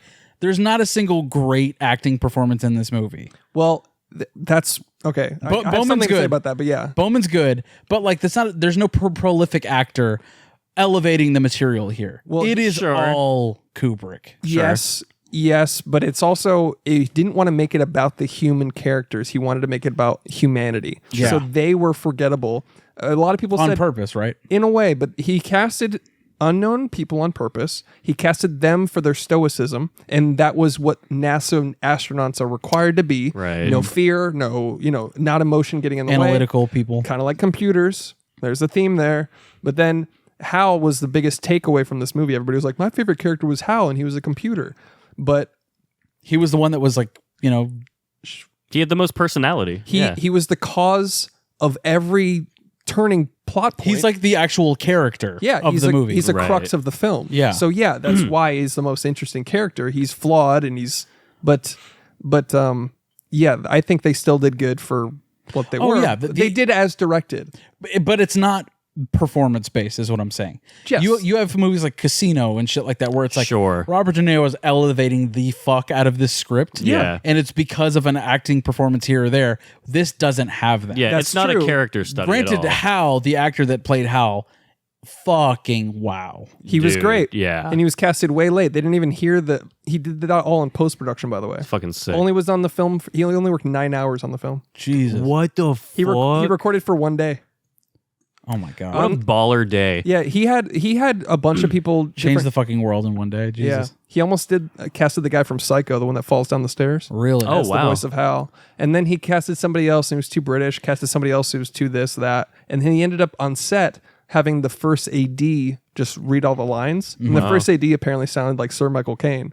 Like, even in the commentary, they compare him to Sir Michael Caine. Oh, wow.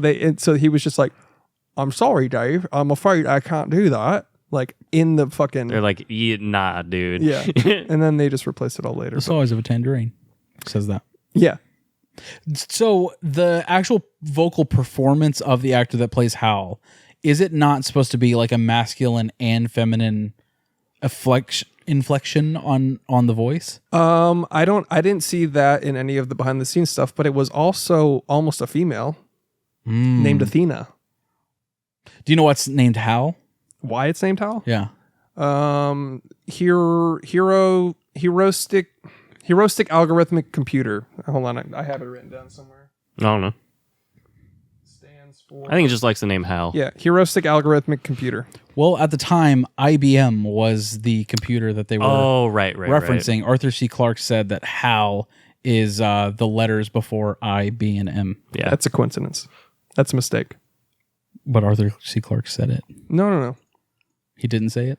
He's actually quoted contradicting that myth. Oh, okay. He said wow. that was a coincidence. It stands for heuristic algorithmic computer. IBM is actually a sponsor. A lot of companies worked with Kubrick to make technology for the movie. IBM, what's the other one? The big one, the General Electric, NASA. A lot of appliance companies helped. You can see IBM on Dave's wrist when like there's logos of IBM. And also there's letters to IBM, like telegraphs to IBM from Kubrick being like, hey, are they aware this is about a psychotic computer? I don't want them to be misled. And he's just like, because they were He's like, consulting. oh, it's clear. Yeah, because he was like consulting and stuff on it, but they were happy with the outcome of the film. It wasn't like one letter off, because if IBM was supposed to be the motive there, they would have just called it IBM 9000 But or something. that's also where the Daisy song comes from, though, is the first IBM computer. Correct. That's the motive. The first IBM computer, the first singing computer was an IBM singing Daisy Bell. So HAL is an analog for IBM, but IBM also exists in this universe, and it's also a coincidence that the letters are matched up that way. Yeah. Okay. And maybe it's like a reverse PR campaign. Yeah. Maybe it's like they planted some evidence. Sure. Maybe they did do it one a story. thing away, and then everybody caught it. And he's like, try to backtrack. Like, no. Maybe, but that's one of those like factoids that gets The only blown reason out. I thought that was true was because of the Daisy song, because that was the song that they taught the original IBM computer to sing, Right. which makes the fact that they use that song in the death of It's Hal, fucking brutal. that makes it like, oh, he's reverting back to like the first computer. Like, oh fuck, Yeah. dude. And even like it's like disintegrating. He's like, I'm half crazy. Yeah. And it's the motif of that whole song. Dude, him going, I mean, the most like, okay, there are two moments in the movie specifically that give me like the goosebumps of all goosebumps, and that's Hal going, I'm afraid I can't do that, Dave, and Hal going, I'm afraid. I'm afraid, Dave. Dude, those... He arguably shows the only emotion in the film besides Yeah. like anger Yes. and like tension from Dave. Mhm. Also the primates, right?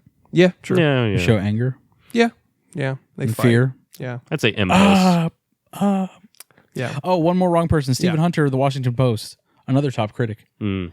Now, seen in the actual 2001, he wrote this in 2001. Oh shit! which is- Oh fuck! He fucking brought it back. It's a less visionary masterpiece than a crackpot, Looney Tune, pretentious, abysmally slow, amateurishly acted, and above all wrong, dude. What? This guy didn't predict webcams, space travel. This guy didn't predict shit. He didn't. They're still using cassette tapes. He didn't recreate like all the space photography before we'd ever been to space. And I have to do one more wrong What person. a fucking asshole to Yeah, be like for he real. Didn't, he The didn't Washington guess. Post, by the way. that was like a couple years after his death too. Yeah, like, 2 years. yeah. He died in '99, and so 2 years after, he's like, you know what I need to do right now? Yeah. yeah, fuck this asshole. Shit on the most prolific sci-fi film of all time. What a fucking dummy. Can I do one? Sure. All right. Someone explain to me why 2001: A Space Odyssey isn't terrible. I've never seen this movie before. I constantly hear how Kubrick is a genius and how 2001 is a masterpiece. I thought it was terribly boring and a waste of 2.5 hours of my life. Edit. So after reading everybody's responses, here's mine. No, I wasn't confused. I get the movie and what it's getting at. I just don't like it at all. God. Just the grand scope of humanity and yeah. and the potential of extraterrestrial life. See, so I understand the perspective of someone who doesn't like a movie because they think people say they like it out of pretension. This is Citizen not Kane, sure. This is David not Lynch. This is not an example of that. No. This is a can't- masterpiece. You can't watch this and be like, that fucking sucks, I dude. I even am a person that doesn't particularly care for shots that are very long in a movie, but in this instance, it works because it gives you context to what's fucking happening. I have to give a shout out to my friend Tabitha. She said, I tried to watch that monkey movie you like. She's like, dude, I got bored. Dude, I think that's the biggest hurdle for people that want to watch this movie is the Dawn of Man. Well, it's sequence. 28 minutes of no dialogue. Yeah. It opens with 5 minutes of overture. Like, I guess. Is my TV broken? It's just playing an orchestra for a minute to illustrate the horror of space. But also, Yeah. if you can't chill out for 5 minutes, yeah, that's literally all it's asking. Can you only chill three. out? It's only 3 minutes If of you can't black. chill out Yeah. for 3 minutes, Yeah. I don't blame some people for if it's just not their bag. But that's not my bag, baby. what were you gonna say? A great movie. Better than A great Threshold. movie. Yeah. I was gonna say like okay. The last time I saw it was on 70mm. I didn't want to like damage that screening at all. You know what I'm saying? I didn't want to rewatch it all the way through. I wanted to skim some scenes to kind of get an idea. You know, like come in here with a good grasp on it.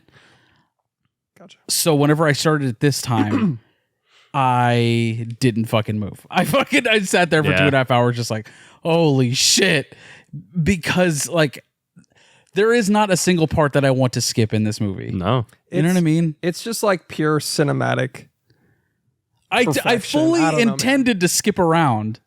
And like and you were dialed in. I was dialed the Yeah. fuck in, dude. Because when you start to understand, it's much honestly, it's better on a rewatch.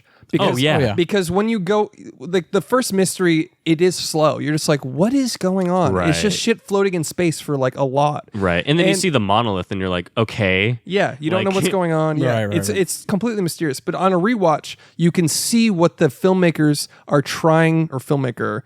I mean, it's a bunch of people. They're trying to. The director tell is the you. only one that does anything. Yeah. You can see what they're trying to tell you simply by showing you. Now, there's a great quote I wrote down from Kubrick that I love so much. It basically talks about showing and not telling. He's like, he did an interview. And he talks about exposition and through dialogue. One of his involved. few interviews, probably. Yeah, exactly. Yeah. But it ended with him saying, "But if you can get people to the point where they have to think a moment what it is you're getting at, and then discover it, the thrill of discovery goes right through the heart." Oh. It's like a game puzzle, but in movie form, It's where like- you get that and- fucking dopamine hit. Yeah, you go, "Oh, I just figured out what he's trying to tell me from a Yeah. camera angle, or Yeah. he's focusing. Why is he focusing And not on this?" dialogue and not exposition. Yeah. And that's what leads me to the only blemish on the movie, in my opinion, is so there's the shot of Dave and the other dude talking in the pod, and it shows Hal and then it shows Hal's perspective looking at their lips. Yeah, and that's a perfect like visual storytelling thing. And then when Dave gets back, Hal goes, "I was reading your lips, you know." If he just left that out, Hal explaining that he read his lips, that's like the only thing that I'm like, I could take that out. I think it's fair considering he's locked out in space, and he's like, "Why are you locking me out?" And he's like, "I know why. You were going to turn me off." I guess, like- but he's he's like already divulging- telegraphed that if you trust the viewer enough to get all these everything else abstract as fuck concepts through this long movie. Yeah, I think it's fair. I totally gloss over, like it doesn't bother me. I get you. at all. I get you. But I understand what you're saying. Fun fact about the reading the lips thing, that was actually Frank Poole's idea, the guy that plays one of the astronauts. Quick correction on the lip reading thing. Frank Poole, Kubrick, and then Victor Linden, an associate producer, was like, "How about he reads the lips?" That's what it was. It wasn't Frank Poole. Frank Poole was like he needs to turn on. He was just saying way. like this needs to be different. Okay. Yeah, and so it was Victor Linden, an associate producer, who came up with the lip reading. Instigated the change. All right. Anyways, Historian Chris. had to correct myself. I What wasn't gonna be fucking comment warriored by some dweeb and be like, Actually, you're like, I know more than you. So he got in an argument with Kubrick. He's like, I don't like where this scene is going. It seems weird that I'm doing this, doing that. He's like, and Hal eventually turned on him in a different way. And I don't know, it's nearly just the script, but they rewrote it. Frank walked off set one day, got in a fight with Kubrick. He's like, this is, whatever. And he assumed he was fired. And then Kubrick called him to his room, made him vodka, and was like, you want to listen to some records? Let's talk about the movie. And came to down to earth with him. And it's like, if you have any ideas, just let me know. Frank left, and later that night called Kubrick, and he was like, what if he reads our lips and discovers that we're going to disconnect him? Like, we hide from Hal, and he reads our lips. And then Arthur C. Clarke protested. He was like, this is the one thing I don't like. And he protested it for a long time until a real technical advancement happened with IBM, where they were working on speech recognition from lip reading, and Arthur C. Clarke was like, all right.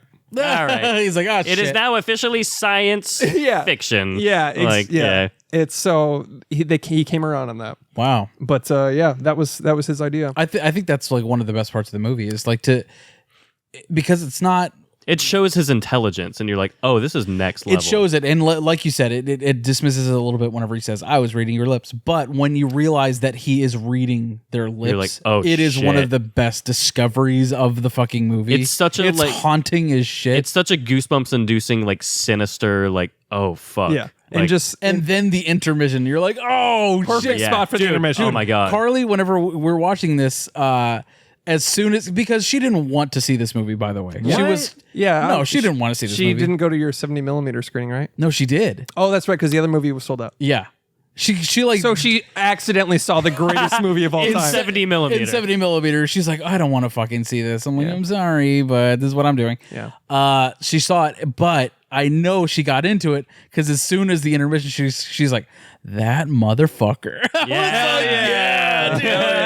Because it's that, and then the shot of the eye. Dude, It just yes. tells you everything. Which, by the way, that's the same shot of the eye the whole movie. Every close up, Fuck yeah. Same shot. just the lens with a And red the light fucking- behind it. Dude, the fucking sound design there. I don't know if it's sound design, but just as it creeps in, Yeah. Yeah. like, oh fuck, like you need that. If it was just a plain, just room noise, it would be one thing. The pod but slowly like turning around. Dude. as it fucking snap zooms in, Yeah. And then the next cut is him going through space, Dude, oh my god. haunting. And that makes you go, oh no. Like Yeah. fuck. and then you're just hearing breathing, and then like the You're sound, hearing the nothing. helmet noise. You're hearing nothing when he's Yeah. floating. But then, the breathing later when he's like, yeah, it's just the motif of that. Jesus, which is Dude. Kubrick, by the way. Oh, that's sick. really? That's the only time he's in the movie. It's He's breathing. with the exception of a reflection on the moon, but there's a handheld shot on the moon. You can see Kubrick. Oh, but, cool. But he supplied all the breathing soundtrack for the film. Okay, I need to test you on something. What was the first shot? Filmed or The shot? first shot. Yeah. It was. Hold on. It was on the moon, I believe. I believe it was. Hold on. I saw it in the documentary just a second ago. Fuck. unlocking his Jimmy Neutron autism. Think. Oh, it was the ink blots in New Fuck York. yeah, It was the ink blots in New baby, York. So yeah. the galaxy's exploding at the end, like all those weird morphing Sure. blots. That was in New York. He was shooting those in a darkroom in New York, and just oils and shit. Yeah, Cool. I'm experimenting. sweating, bro. Yeah, I have to have my headphones off. I'm fucking so hot. I'm sorry. That's all right. It's a workout. Dumping all this cinema knowledge, dude. I get it. But yeah, that was the first thing shot, and then it was shot so much out of order. Dawn of Man was last. Crazy. Wow. I'm gonna probably lose this suit. One second. What are your broad strokes? What's the movie about? Like, what's the monolith mean? Evolution. What's the ending mean? Broad strokes. What's your guys' I don't interpretation? think you need to have Well, that's a narrative story. You know, like this. That's true. This transcends narrative stories. It's very, very. It's like as big picture as it gets. Yeah. Okay, well, it's purposefully that. So what's your... They wanted to raise more questions than they answered. They said if you left the movie 2001 understanding it, they failed. So Yeah. what do you think happened? Like, what's your interpretation? There's really no wrong answer. I think that the monoliths appear from whoever is putting them where they are, specifically to facilitate the next evolutionary stepping stone. Right. And then that would propagate throughout the universe, eventually through how they first started. And that's how things go. The monoliths exist to extend us into our next step of evolution. Exactly. They're the quite literal stepping stones of evolution throughout our history. Yeah. And then the space baby at the end is simply the next evolutionary stepping stone, I guess. As abstract as that is, I see it as like it could be a very literal thing where that space baby is Dave and he is now whatever the next evolution of humans. But I take be. the Star Child as being better, like not better, but like he outsmarted AI, which is arguably the smartest thing that there is. It's a computer developed by man that is supposed to be the next step of evolution, correct? Sure. But it's not, because a human was able to surpass Sure. it. A human was able to jump through the obstacles that it had in front of it, because a human is afraid of death. It is afraid to... But so was Hal. Well, it's struggling to survive, whereas Hal doesn't have that ability. It can't do anything aside from the things that it controls. Right. Sure. So the next step of evolution, I think he's trying to say it's not AI, it's human beings in what they can do next. Yeah. Beyond tools, basically. Yeah, Yeah. exactly. Because a big motif in the movie is the use of tools. Right. I mean, Hal is a tool. And I'm Exactly. not saying there's a religious aspect to it, but I think he's saying that like it's more than intelligence, it's the soul.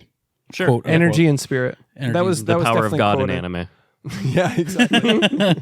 That's what the Star Child said. Yeah. When I have the power of God and anime on my side. Don't fuck with me! I have the power of God and anime on my side! Wait, I don't know if that's wrong, but that's my interpretation of No, it. there are so many interpretations that I don't feel like he would ever be like, that's wrong. No, you know what I mean? He wouldn't. He Yeah. wouldn't. But I will say again, the book is very literal, and so Sure. the book doesn't do what the film does. Yeah, but Kubrick So had different intentions than Yeah, Arthur C. Clarke, you know? totally. They wrote the screenplay and everything Yeah. together and blah blah blah.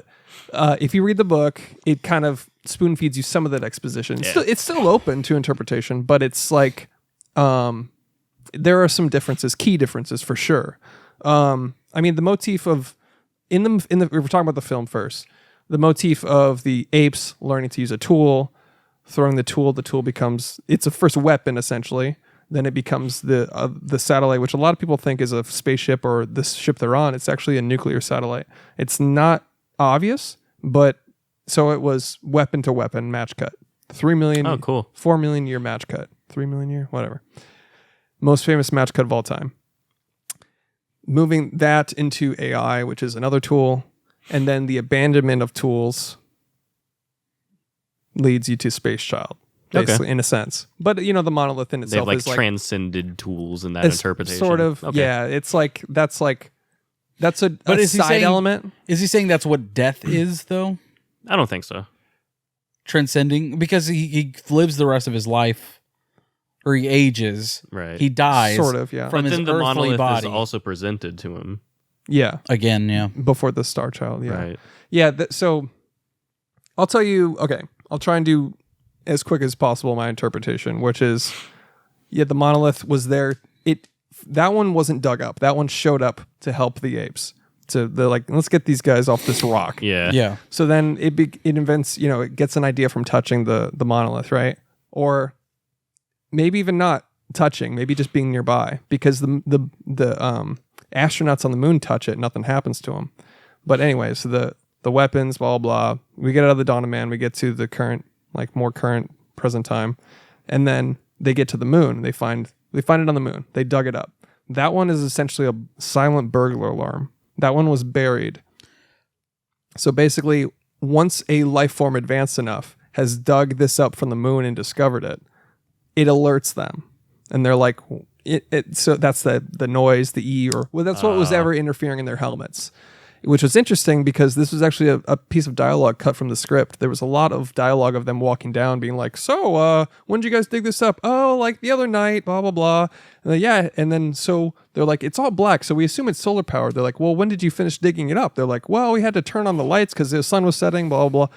So then as soon as the sun hits it, it's solar powered, triggered. That's when it goes off. Okay. And that's the last shot you see of it on the moon after he's like, scooting closer, yeah. which is a hilarious scene to me. He's, as they're taking the picture, it triggers, sends the signal to the aliens. So they find the signal was going to Jupiter.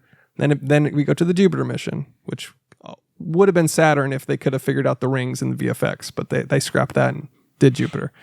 So they're flying to Jupiter. Half the crew is in hibernation and half isn't. That's the whole mystery. That's the whole whatever. And basically, one of the theories is there's two theories for Hal's malfunction. What's your guys's? Do you guys have it? Or, I think Hal is seeking to be more human-like and make sure that he himself can get to where they're going because he wants to be human. Okay. Maybe. Like he wants to complete the mission at all costs? Sure. Yeah, I mean, that feels like most likely. Yeah, that's a popular one where it's like, if you code a perfect computer and he doesn't make mistakes, right? He sees humans as an error. Right. Right. Well, you're interfering with the mission with all your human questions. And like you guys are questioning me and wondering why you're on this mission and all this, why is everyone asleep and all this shit. The biggest giveaway that he feels he's human is the fact that he lies when it's revealed what the other Hal back on Earth said.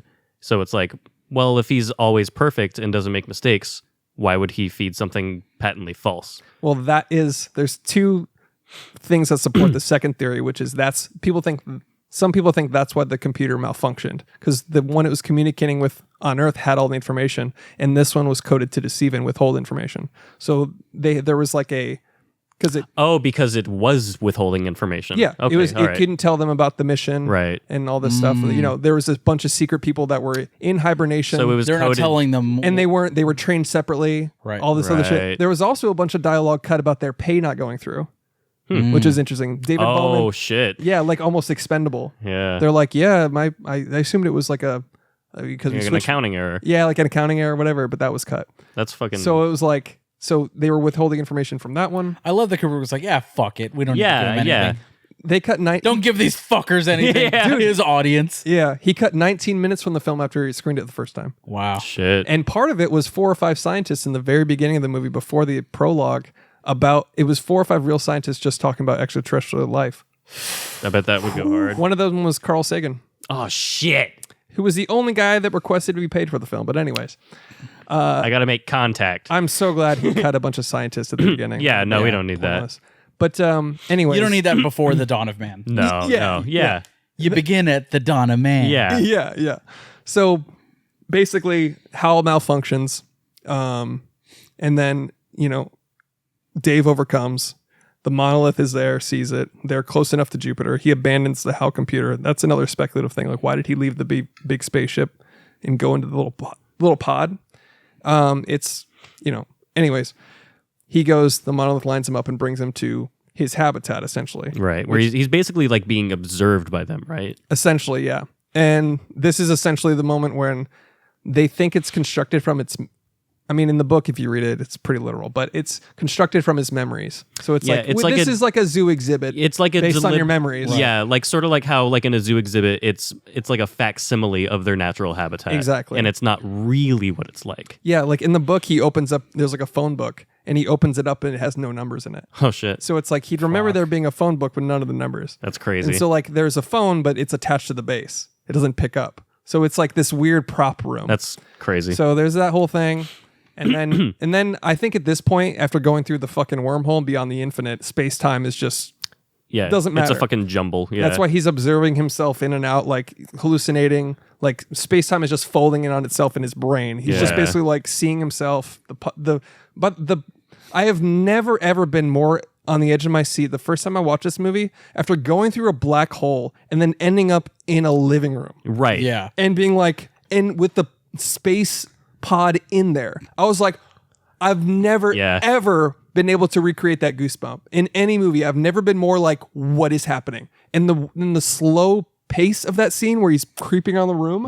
And then sees himself, and then that self is now the current him that you're drops with. the glass, and then he's on his deathbed. Like, wait, what the fuck? And then the monolith's like, "What's up, motherfucker?" Yeah, go to sleep, bitch. And then baby. Yeah, yeah. So yeah, and then I'm baby. Yeah, he said goo goo gaga, and then the movie ends. Right. It really is a true Spice World movie. He becomes Baby Spice. You could argue.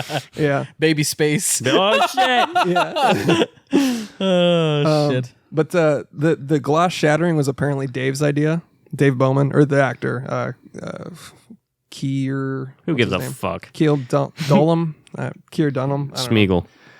But a lot of people Peter think Dinklage. Yeah. A lot of people think, and I kind of agree with this, that's it may not have been intentional, but that's a metaphor for a glass breaking, the contents spill out, but the shell breaks, the vessel breaks, and that's what happens with Dave's body. He dies and he ascends into like this energy spirit, new space child thing, which is what the aliens are, which is what helped him through all this whole thing, which has helped him ascend, etc. Arguably, I think the best fun fact of the movie is that, did you know that the spacesuits are actually referenced in the new hit film Guardians of the Galaxy Volume 3? They're wearing a replica of the astronaut suits. Arguably a better movie. It was crazy that Kubrick predicted Guardians of the Galaxy Volume 3. Exactly. It was just like, what? I think the monolith is Rocket Raccoon in a way. It's just his interpretation of Rocket Raccoon. Yeah, the monolith was actually played by baby Bradley Cooper in this movie, and he reprised his role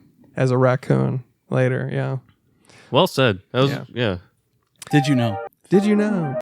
But yeah, even like the eyes twitching of that space child, that was like a little sculpture.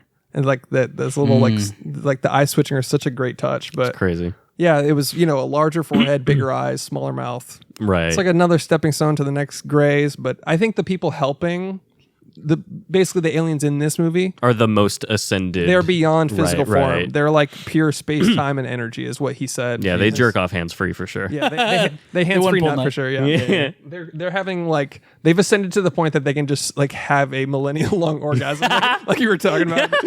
They're just like thinking. It's the Kirby.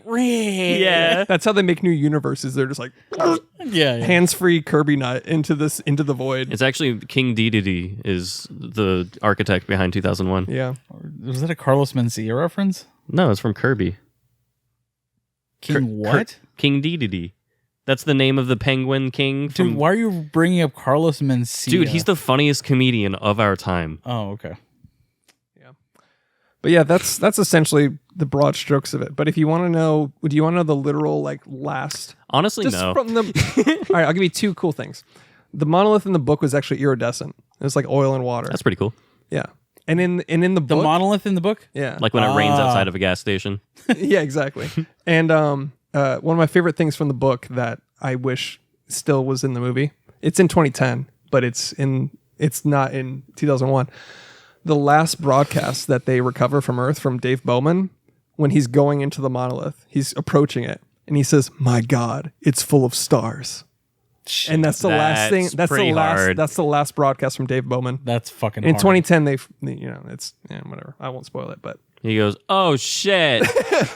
Oh shit! Oh fuck! It's a bookcase of my daughter's room, dude. Oh shit. Oh fuck my fucking celestial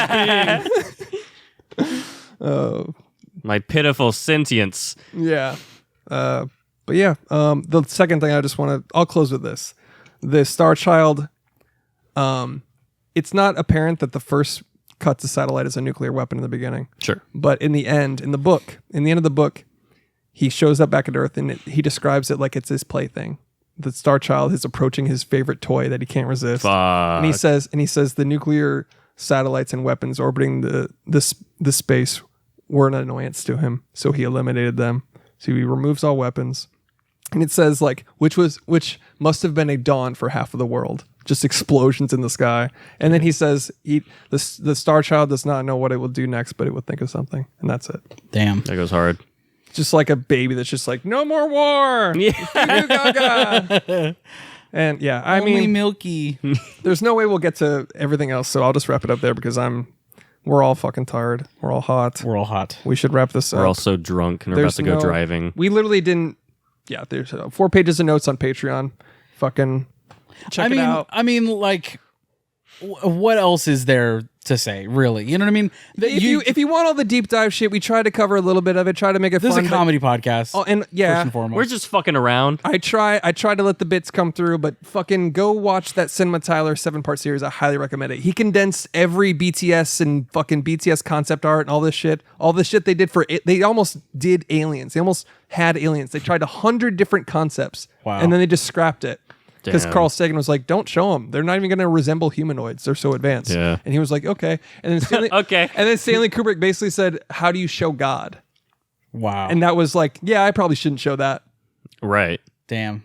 And that's why you don't see alien. This movie really is about his love and care for like detail and symbolism and all of it just wrapped up into one, dude. This transcends narrative film. And it's really funny does. that one of the most like prolific alien figures in all of sci-fi is a slab of wood painted black. Yeah. That's literally what it was on set. Oh, That's perfect. I forgot to bring it up. This might border on douchey theory type thing. Go on. But okay, so the monoliths. For everything I've said. No. Go Okay, ahead. so the monoliths could be like an analog for the fire in the myth of Prometheus in Greek mythology. How in that myth, the fire, it's interpreted to be either one of two things or both of those things, where the fire is a weapon as fire, like that, or it's the fire as in it's the spark of humanity that gives birth to art and technology and stuff like that. You're 100% right, because he actually renamed the movie to It's Odyssey. Oh, fuck. 2001: A Space Odyssey. Oh, fuck. You know you know what it was called before that? Fucking Big Baby Nut. I don't know. Space Child, Big Day Out. Yeah. Baby's Big Day. Space Baby's Big Day Out. That's a great DMT. Space Baby Goes to Earth. That's now my DMT. I came up with that. It used to be called Journey Beyond the Stars. Damn, A Space Odyssey. Yeah, the one they went with is a lot better. Yep. Arguably, it's You can better. argue it. You're 100% right about that. Hell yeah. Anyways, there's a million other facts on our Patreon. Right. DMT time? Yeah. Okay. You want to do DMT first? Oh, fuck. I forgot about what we do here. I know, right? What the fuck? You trying to go over my shit, man? You trying to go over my shit, man? Our shit, comrade. Where's my fucking... In the cinema with Marty Scorsese. Possibly the easiest fucking round of all time, I mean, dude. really. This deserves its own category. Yeah. Yeah, is it- Genuinely. Is it the greatest movie of all fucking time? Seriously. If you're listening to this, like, these fucking pretentious assholes loving 2001: A Space Odyssey, a fucking old movie. Here's the thing. With the movie this good and this much of a masterpiece, it's pretentious to dislike it. I agree with you. If not in the sense like, I didn't like the monkey movie. Not in that sense. But you're being a contrarian. But if you're on your review website going, it's actually shallow and pedantic and boring. Yeah. You're a fucking pretentious asshole. Yeah. That being said, I hate this movie, dude. That being said, is it cinema? Is it? Yeah, it's 100% cinema. It is. Yeah, it's cinema. Yeah. Yeah, it's fucking cinema. So we have to determine whether or not 2001: A Space Odyssey belongs in the One True format. Developed by Zack Snyder, of course. 4-3. Is it 4-3 for me? 100%. Alexander? Yeah. It's such a yes that it's like fucking fuck off. Fucking get it over, with, asshole. Is it 4-3 for me? My favorite movie of all time, Fountain. besides The Fountain. That you have tattooed on your fucking arm there. And Spice World. That's the planets from Hercules. Yeah, I should get Spice World right above it. People don't know that the planet is actually Spice World. Yeah, that's actually the Spice World right there. It is 4-3, but it is beyond 4-3 for me. It deserves a new category. I can't. It is space, baby. It is beyond the infinite. It is beyond the infinite.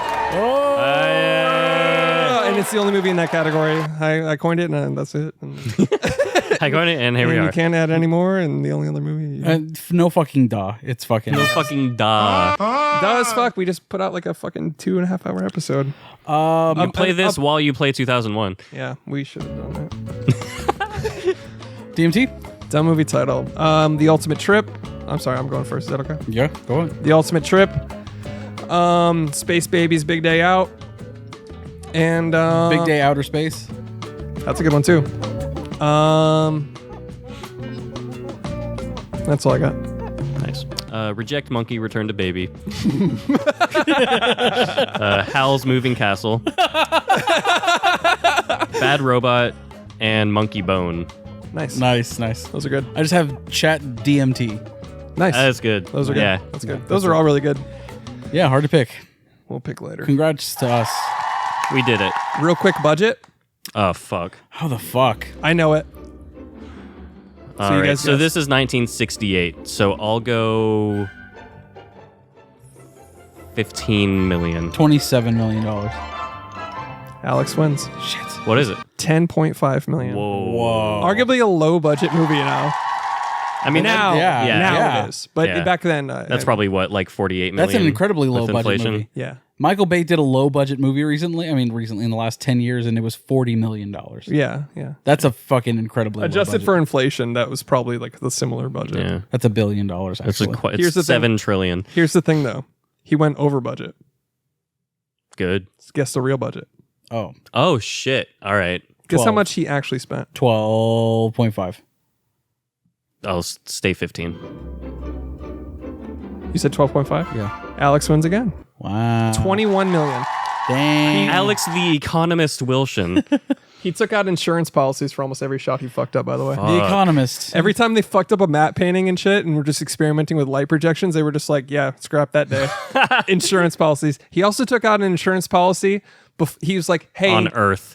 He said, hey, if alien life gets discovered before my movie comes out, I want an insurance policy taken out. And the studio was like, no. And he was like, oh, fine. Whatever. They're like, that's the most unprecedented bullshit we've ever heard. Hey, if just walking into MGM, hey, real quick. Yeah. Can you give me some extra money if we happen to discover aliens and it makes this movie flop? Yeah. We're the Lion What if Roar I'm company. fucking right, though? Yeah. What if I discover aliens in the process of making this He's film? like, first of all, if we discover aliens, we're not telling you. All right. Yeah. Like 7 or 8 people are going to know. And they look like the Moodawkins from Oddworld. All right. That's about it, right? I don't think we have time for anything else. Yeah. Let's fucking wrap it up, dude. I'm hot. Yep. Leave a message after the show. Yeah. 214-699-9076. Correct. Yeah. Thanks for listening to There Are Too Many Movies. Go watch 2001 if you haven't, obviously. Thanks for listening for over 200 episodes, Yeah. family. We fucking love you. Thank you. We appreciate the support. Well, hopefully we weren't too Did You Know this episode, or I wasn't too Did You Know. Did you know that 2001 didn't come out in 2001? But if you want some more Did You Know facts, $5 a month on Patreon, get you a bunch of bonus shit, and also fucking 4 pages of notes and a bunch of fun film facts. Okay, bye. But is it better than Dr. Dre's 2001? Ooh, good question. That's the only thing. Does it hold the candle to Dr. Dre's 2001? He was actually almost the soundtrack for this movie. Did you know? That makes sense. Later, Toads. Goodbye. Another fun fact of this movie. Sorry, but speaking of music, all of the stuff that was ended up in the film was actually temp stuff to edit to. Oh, cool. Somebody composed stuff and he scrapped it all. And the guy didn't even know they had scrapped it until he went to the premiere. He's like, wait a second. And then he got sued by a bunch of classical like licensing things because they were like, yeah, you don't have that. And he's just like, pay MGM, pay him. Hey guys, I was just listening to the podcast. By the way, I love the podcast. I listen to work. I stock shelves overnight, and I love movies just like you guys. I haven't listened to all the podcasts, so I'm not too sure if you guys have talked about it, but I'm curious on your guys' opinion of Star Wars. It could be the first three or the second three or all of them. Talk about all of them. I'm just curious on you guys' opinions of Star Wars. Yeah, love the podcast again. Keep it up, guys. Thank you. Have a good one. Bro, what they made Takis, like hard shell taco Doritos, but like Takis, you know?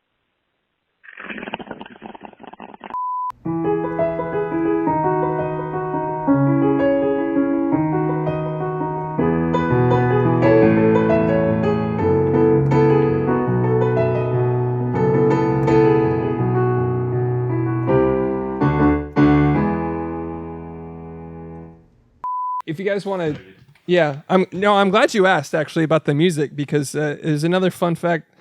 The score, the composer had a similar name to Hal, and some people think Kubrick never misses a detail. You guys, are you guys here? Do you guys? Alexa, open the pod bay doors. I'm sorry, Dave. Oh, hey, man. I'm afraid I can't do Oh, you that. forgot your water bottle? Also, I'm not Hal, and we're not in space. Well, I'm wearing my spacesuit. It says astronaut on it.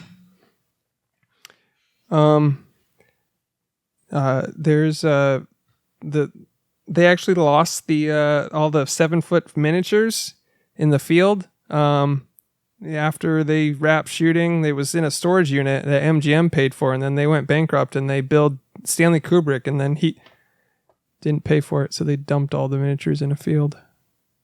It was overgrown like The Last of Us. This is actually arguably the most interesting fact of all. Dave Bowman wears a wig the whole movie. Did you guys? Oh, no way, Chris. That's crazy. Dude, I know. It's wild. It looks like his hair, but it's like, it's a wig because he didn't want to worry about haircuts. Stanley Kubrick was like, we don't have time for that. And then we got to spin the whole set. Josh, you want to know about the fucking how Vivian Kubrick was actually the girl in the webcam call? Dude, yeah, I wrote it down. She plays Dr. Floyd's daughter, and then she went on to compose Full Metal Jacket and then shoot the Shining documentary.